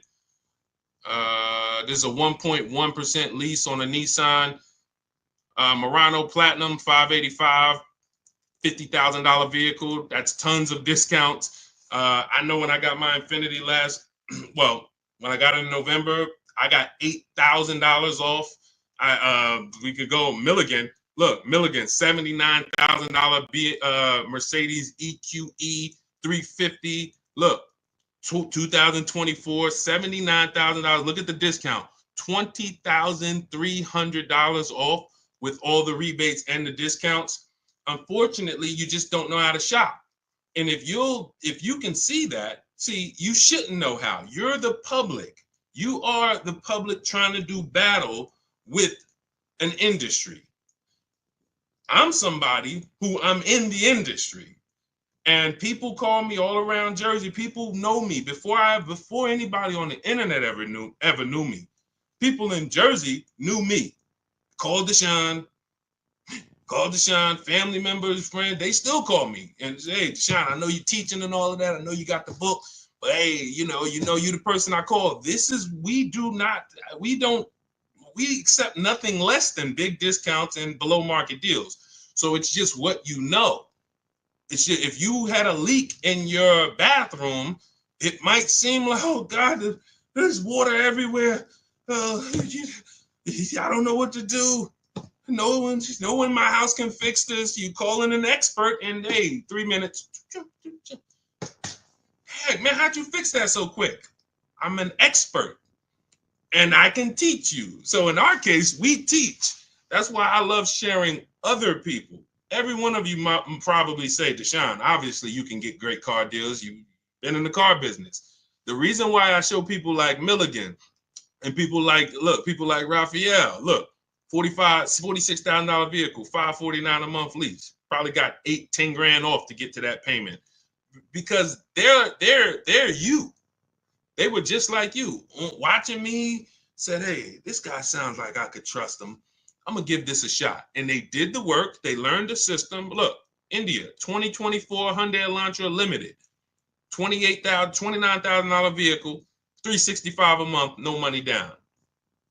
These are huge discounts to get to these payments. Whether you're buying or leasing, you cannot get to a great payment on a lease without big discounts. And why is it so easy? Because we employ competition. It's simple. You're used to negotiating with one dealer, maybe two. NADA told us that. NADA told us as car salesmen, these are the statistics, car salesmen, just so you know, your average customer is only going to shop 2 dealers. That's all they know how to shop. After that, they're going to get tired. They're going to make a decision. So we use that information accordingly. We shop 25 dealers from home. What? That sounds crazy. Everyone who you've seen who are getting a new car using our system has shopped 25 dealers from home. Why is it simple? Because I have the email scripts. It's copying and pasting. When we get used cars, we're always doing all our work on the marketplaces, and we're employing competition, and we're looking at the whole market and turning the whole market into one big competition for us. That's the difference. It's a whole different world. I love for you to come to this world. And that's what you hear. When you hear people say, oh, there's no deals out there, it's no deals for you. Unfortunately, it's no deals for you. But when you come to our world, it's a different world. Deals everywhere. Good. Good, Dolan. Next question. What's up, Leon Pollard? Good to see you. Kenzie Lee on the check-in. Kate V. Bond. Good to see you. Kate Von B. What's going on? Thank you for y'all running up the likes on TikTok. I appreciate y'all. If you spend time with us, every couple minutes, you just like, man, this is good. That was good. Tap that screen. Just do. Some of you just sit there for 30 seconds like, man, that was a good answer. Let me just tap this screen and run these likes up and bring some more people over here. All right, for a new EV, would you lease or buy? This is a very simple question, guys. We have a rule about leasing. It's called the 8-year rule. In my book, in everything I teach, you hear me talk about the most important question. This is it. How many years are you going to keep the next car? If it's not 8, definitely not, oh, I might keep it 8. It needs to be 8 or more. Then you purchase. Because the depreciation is going to eat you alive. It's going to eat you alive in the short term. You buy a car, and cash buyers, you know this better than anyone.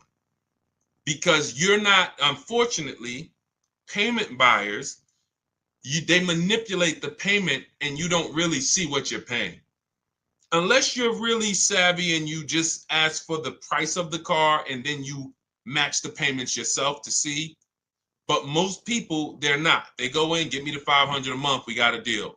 That is a recipe for a big commission because these things can be manipulated.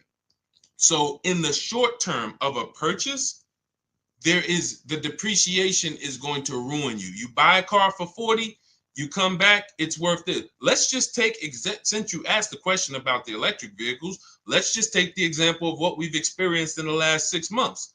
The value of electric vehicles have fallen through the ground. It's literally people were buying electric vehicles for 60,000 and then in a couple, literally 2 years later, they were worth 30. Horrible depreciation. How could we have avoided this? Shopping for a below market lease. Shopping for a below market lease. Short term, I'm not going to worry about the depreciation because I'm going to shop my offers.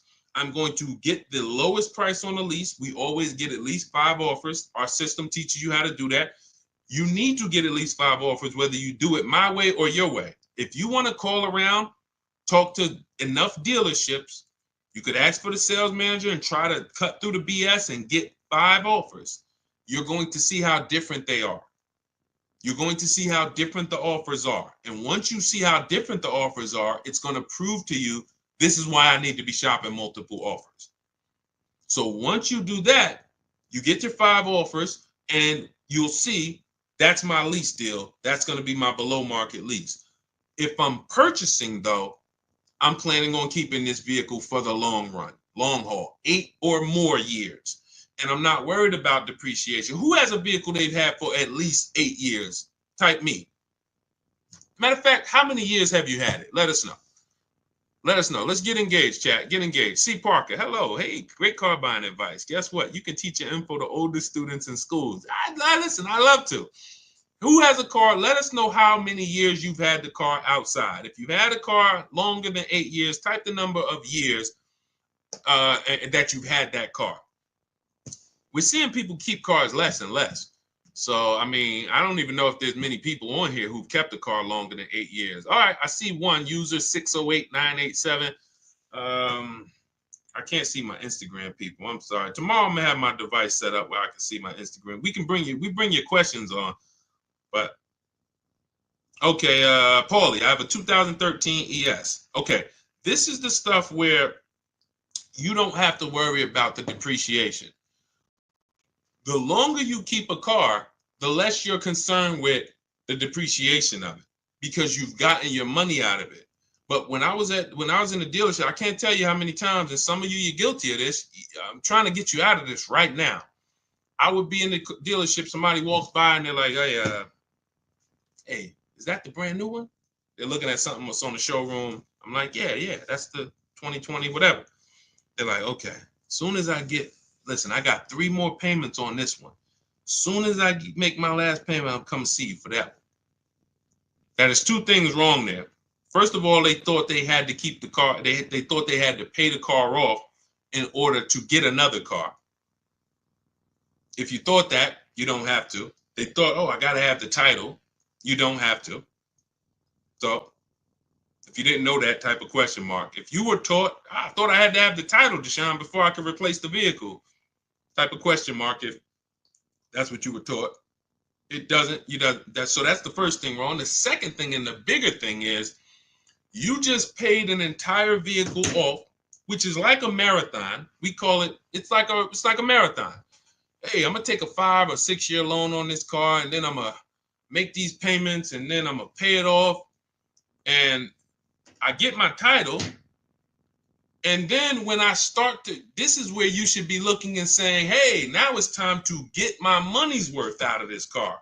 Now it's time to make sure that I got a car outside. That thing is paid off. Hold on. I'm still trying to get on Instagram. That thing is paid off. And I'm gonna keep that thing in the driveway 3, 4, 5, 6 years. Maybe I'll pass it down to my kids or have it be a this or that. This is that time. But what's happening? We go and replace the vehicle. and we start a whole nother marathon. We start an entirely different marathon. That's what we're doing when we buy these cars that we are not keeping. We're not keeping them long enough to even pay them off, which means you always are going to have negative equity unless you're just making big down payments. So you're not even keeping them long enough to pay them off.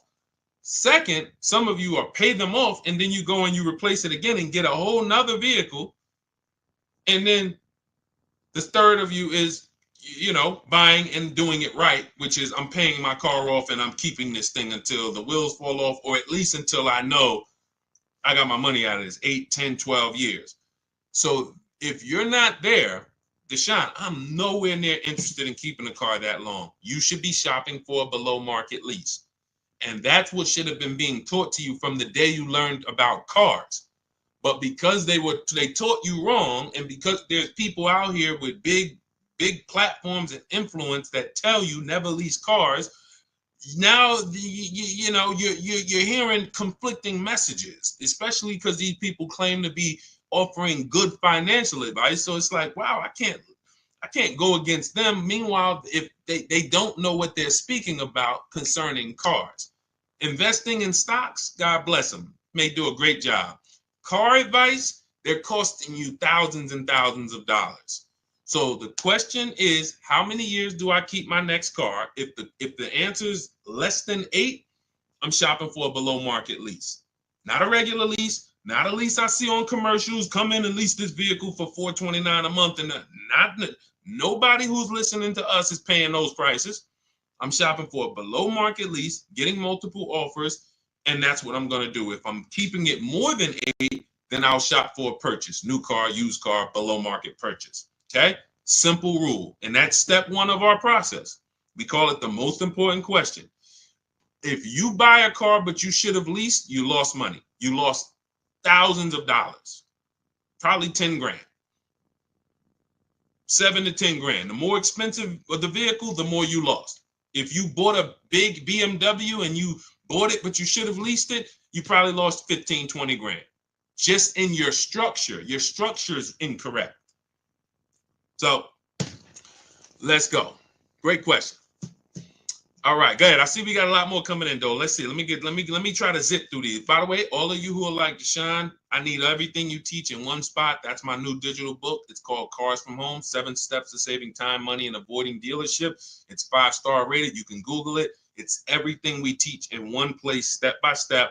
You can get we have a welcome offer, 75% off. It's normally $97. But if you get to my TikTok bio, Instagram bio, the Facebook comments, and the YouTube comments, click that link. That'll activate your 75% off only for 30 minutes. And you can get your book for $24. It'll be in your inbox in 3 to 5 minutes. All right. And you'll have the blueprint. For those of you who want to work with us and shop directly and get coaching and be in our community, we do coaching calls twice a month. And instead of reading, you want videos, you can click that button that says Shop with Deshone. See if you qualify for that. And either way, that's our way of making sure that you have no excuse on not having access to affordable information to make sure you pay less than everyone else for cars. If the lease has 5K less miles than the terms, will they credit me the difference? No, but you want to do an equity assessment. This is step 2. We just went over step 1, leasing versus buying, most important question. Step 2 is equity assessment. We need to see, can we sell this lease, break even, or make money? What you want to do is call the bank. Do not go to a dealership for this. Call the bank and ask them, what is my payoff? Once they tell you your payoff, you want to write this down. Write down what I'm about to tell you. You're going to go to these 6 websites: CarMax, Carvana, Kelly's Blue Book Instant Cash Offer. Do not use the KBB. You quick put in your year, make, model. It says your car is worth $30,000. Do not use that garbage. You're going to go to Kelly's Blue Book Instant Cash Offer, Driveway, Car Gurus, Sell My Car, and AutoNation, Sell My Car. Those are 6 websites. We get these offers. It'll take about 20 minutes. When they ask you, is the vehicle a lease, a purchase, or owned, put owned. and then you want to see what is the market value of my vehicle, what are those offers, and what is my payoff. Can I break even, or can I make a little money selling this? A couple years ago, we had people making lots of money when cars were worth $7,000 to $12,000 more. But there's still people who are selling their leases, getting $1,500, $2,500, $3,000. Not always. It's no guarantee. But we never return a lease without checking for equity, because if there's $2,000 there, the dealer is going to keep it, and it's theirs. So this is our look like they have a lease in process that they want you to do as a customer. You can call for an inspection. That's their lease in process. In Cars from Home, we have a lease in process. It's called an equity assessment. So you want to see, yes, I'm below my miles. Is there a way that I can potentially pick up some money? Now, there's two types of equity assessments. There's a third-party restricted equity assessment, and there's a non-third-party restricted. It depends on who the lease is with. If the lease is with a company that doesn't have a third-party restriction, then you can just sell it direct to the highest bidder. If there's a lease that has a third-party restriction, then what we're going to do is there's an extra step involved, because we're not going to sell to those companies. We're going to sell to a local dealer. But we're using those 6 offers to evaluate if we even have equity. If you run those offers and you're like, hey, it looks like I got $3,000 to $4,000 or $5,000 of equity, but I have a third-party restriction, then we're going to call a local dealer. I have a script in my book. I'll walk you through who to talk to in a dealership, how to talk to the used car manager. You're going to get your 3 to 5 offers, and you sell to the dealership to get your equity. So either way, we get our equity if we have it, but we do not return a lease without ever doing an equity assessment. Go ahead, Dolan. This is good. If you're getting value out of this, type $signs. Let me know, chat. You're getting value out of what we're doing. I can't listen, Dolan. I can't get to. I'm trying to log in. It's not showing me as live on Instagram. I don't know why. I was trying to come in from a viewer perspective and see. Normally Instagram, I'd be shouting you guys out a lot more, but I cannot. I'm just having trouble getting to you. So on the next stream, we'll make sure you're here. But you guys can see if you type your questions, we bring them in. Shopping for a lease deal on a BMW X3 or Audi Q5. Credit score is 750. What's a good lease deal? We don't know. What you want to do when you estimate, first thing we do to even see if is this a vehicle we should even be looking at, is you take the MSRP, and we base a great deal. There's 3 types of leases: a steal, a great deal, and then it's time to chill. That's actually the verbiage that I use. Time to chill means, look, I like the vehicle, but next. Because what you have to understand about leasing, our system is going to make sure you find the dealer who is going to give you the biggest discount, because it's a numbers game. We have a system we call 25 to 5 for new cars and leases. We're going to connect with 25 dealers online from our house. Every car I get, I'm sitting right here, including the last one. Every car I get is from my living room or from my home office. So we're connecting with 25 dealers online to get at least 5 offers. We pick the best one. And then I have a calculator in my book and in our course where we put the offers in, and it tells you what to counter offer, because we never want to accept a deal without a counter offer. Now, once that's done, we know what the best deal is on that car. It's not going to be the same as the BMW. It's not going to be the same as the last vehicle or the Chevy. Every single vehicle has a different lease program. This is very important to understand. You cannot control the lease program. What is the lease program? The money factor, which is the interest rate from the bank, because you cannot use your own bank on the lease. The interest rate is let's stay on the interest rate. Dealers, the worst dealers, mark up the interest rate because you can't shop for it on your own. So they're going to do something we call padding the interest rate. Thanks for sharing, Jacqueline. I appreciate you. Shout out to the sharers. They're padding the interest rate. So they're going to leave themselves some negotiating room there. Then you have the residual value, and then you have any incentives, any rebates. Those three things make up a lease program, and we have no control over any of those things. Some are much more aggressive based on the fact the manufacturer wants to move the car. They'll put some big rebates on it. They'll put some different incentives on it. The interest rate is going to be low. And some manufacturers have certain cars where they're not going to do that. They might say, okay, for the Range Rover Autobiography, we are not going to do any incentives at all, whatever. That's the lease program. Again, nothing to do with the dealer who's going to be discounting the vehicle. Our system is to find the dealer who's going to say, all right, this is my offer. And you look and they're like, taking off a big amount of money compared to the other offers. That's why my two favorite words are multiple offers. That's how we guarantee we never have buyer's remorse. And that's how we guarantee we paid the lowest amount.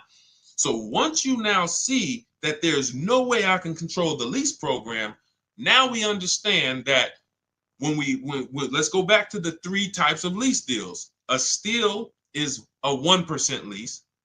A 1% lease is, you look at a $40,000 vehicle, when you get your offers, it's $400 a month or less, no money down. The payment that we get is 1% of the total MSRP or less. I just got one on my Infinity truck, $54,000. It was $499 with $1,200 out of pocket. Probably would have been, with first payment out of pocket. We always shop with first payment. We have templates for this, so you don't even have to worry about putting this together unless you want to do it on your own.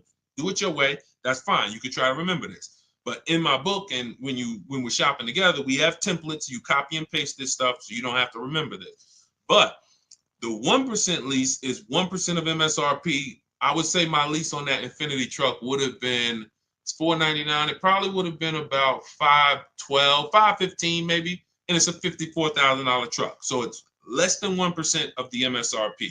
That's what we call a steal. But you need a great lease program to get a steal. It's not just the fact the dealer took off $8,000. He would have took off $8,000 just by us, using our shopping system. But if he had a bad lease program, then it wouldn't have been $499. It would have been $690. Lease program is bad. So we don't know what these are going to be until we shop for them. Now, we do have the 1.5% rule. It's very important because many people, when I first started talking about leasing, I knew people were going to go out there, not learn about how to get great leases. They were just going to go into dealerships and say, hey, I want to lease. I saw this guy on, Instagram or TikTok. He told me I shouldn't be buying cars anymore. Man, show me what a lease looks like. And you're going to get an overpriced lease because you don't know how to shop for them. So now, person shows you a lease, you're like, okay, well, look, that sounds better than, if I was to buy it. I'll take it. So then we created the 1.5% rule. So you would know if your payment with no money out of pocket is more than 1.5% of the MSRP, you've now overpaid for the lease. It doesn't make sense to lease the vehicle. And that does not mean you go into a dealership, hey, get me under 1.5, because then you're going to lose. You're going to lose. See, I want to use a real case of how I remember Zafrina. Zafrina was shopping for a, where's her deal? Here it is. Zafrina was shopping for a Jeep Grand Cherokee 2024. And she's in our program, and she asked me, she said, Deshone, I'm shopping for the gas vehicle. Best offer I got was like 1.19. I'm like, it's a great offer. But she was coming out of a Jeep that she had already had, and it was under 1%. So she was like, I really like to see the 1%, but she's like, I can't get it. But she said, the dealer said to me, if I took this other version, which is an electric version, that I could get it to 1%. And then I said, well, if you're going to change vehicle, you now need to run the process for that vehicle to see what the best offer is. Don't let that dealer flip you from a regular one to an electric and then tell you, well, I'll get you to the 1%. No, run the offers now and see what the below market price is on the electric. She did it. It didn't take her more than a day. She hit me back in our group and she said, look, I picked this up, end up getting a 0.88% lease, $579 a month, $66,000 vehicle. That is why we never go in telling people, hey, get me to 1%, get me to 1.2, get me to 1.5. No, that is the way to overpay. We sit at home, we get our offers, we work the system, and then we let the best deal reveal itself. When Milligan saved, look, I'm going to go back to Milligan. She got $27,000 off her Mercedes here. You guys can't see this on TikTok, but if you ever watch the replays on YouTube or on Facebook, you'll see $20,000. It's a $79,000 vehicle. She got $20,300 off from home using the Cars from Home system. She didn't know she was going to save $20,000. That's the thing. We get the questions a lot. How much should I look to save off this vehicle? We never know. We do the process. We take 2-3 days. We work the market, use our scripts, use our templates, and then we see what is the best deal on this vehicle. That's how everyone does it. That's how Kimberly did it to get $20,000 off her Maserati. You guys can see here, she bought a Maserati, got $20,000 off of it, brand new. I'm just taking the biggest discounts because I want you guys to know, Sean, when he got his F-150 Lightning, he saved over $20,000. But they didn't go in saying, I know I'm going to save $20,000. They didn't go in saying, oh, man, they just worked the process, budgeted for their vehicle, and when they saw, oh, shoot, I saved $20,000 off this thing, and it was just a pleasant surprise. You look at somebody like Tiffany. Tiffany got $6,500 off her Mazda. Where's Tiffany? She got $6,500 off her Mazda, 2024 CX-90. That was the below market deal for her. But she shopped the offer. She saw some dealers not discounting, some dealers taking off $2,000, some dealers taking off $3,000, $4,000, and then the winning dealer took off $65,000. That's the below market deal. That is the process. So there's no push button solution. There's no magic formula other than we work our process, our Cars from Home system. We let the market submit offers. We pick the below market offer if it's in our budget. That's it. And that number is going to vary based on the vehicle, based on the programs. All right? Listen, everything that we've been going over, including questions that we didn't get to, it's a lot of questions that no one asked. You didn't ask about negative equity. You didn't ask about high mileage driving. You didn't ask about getting loans. We have a system called the bank bidding war to make banks and credit unions bid for our rate.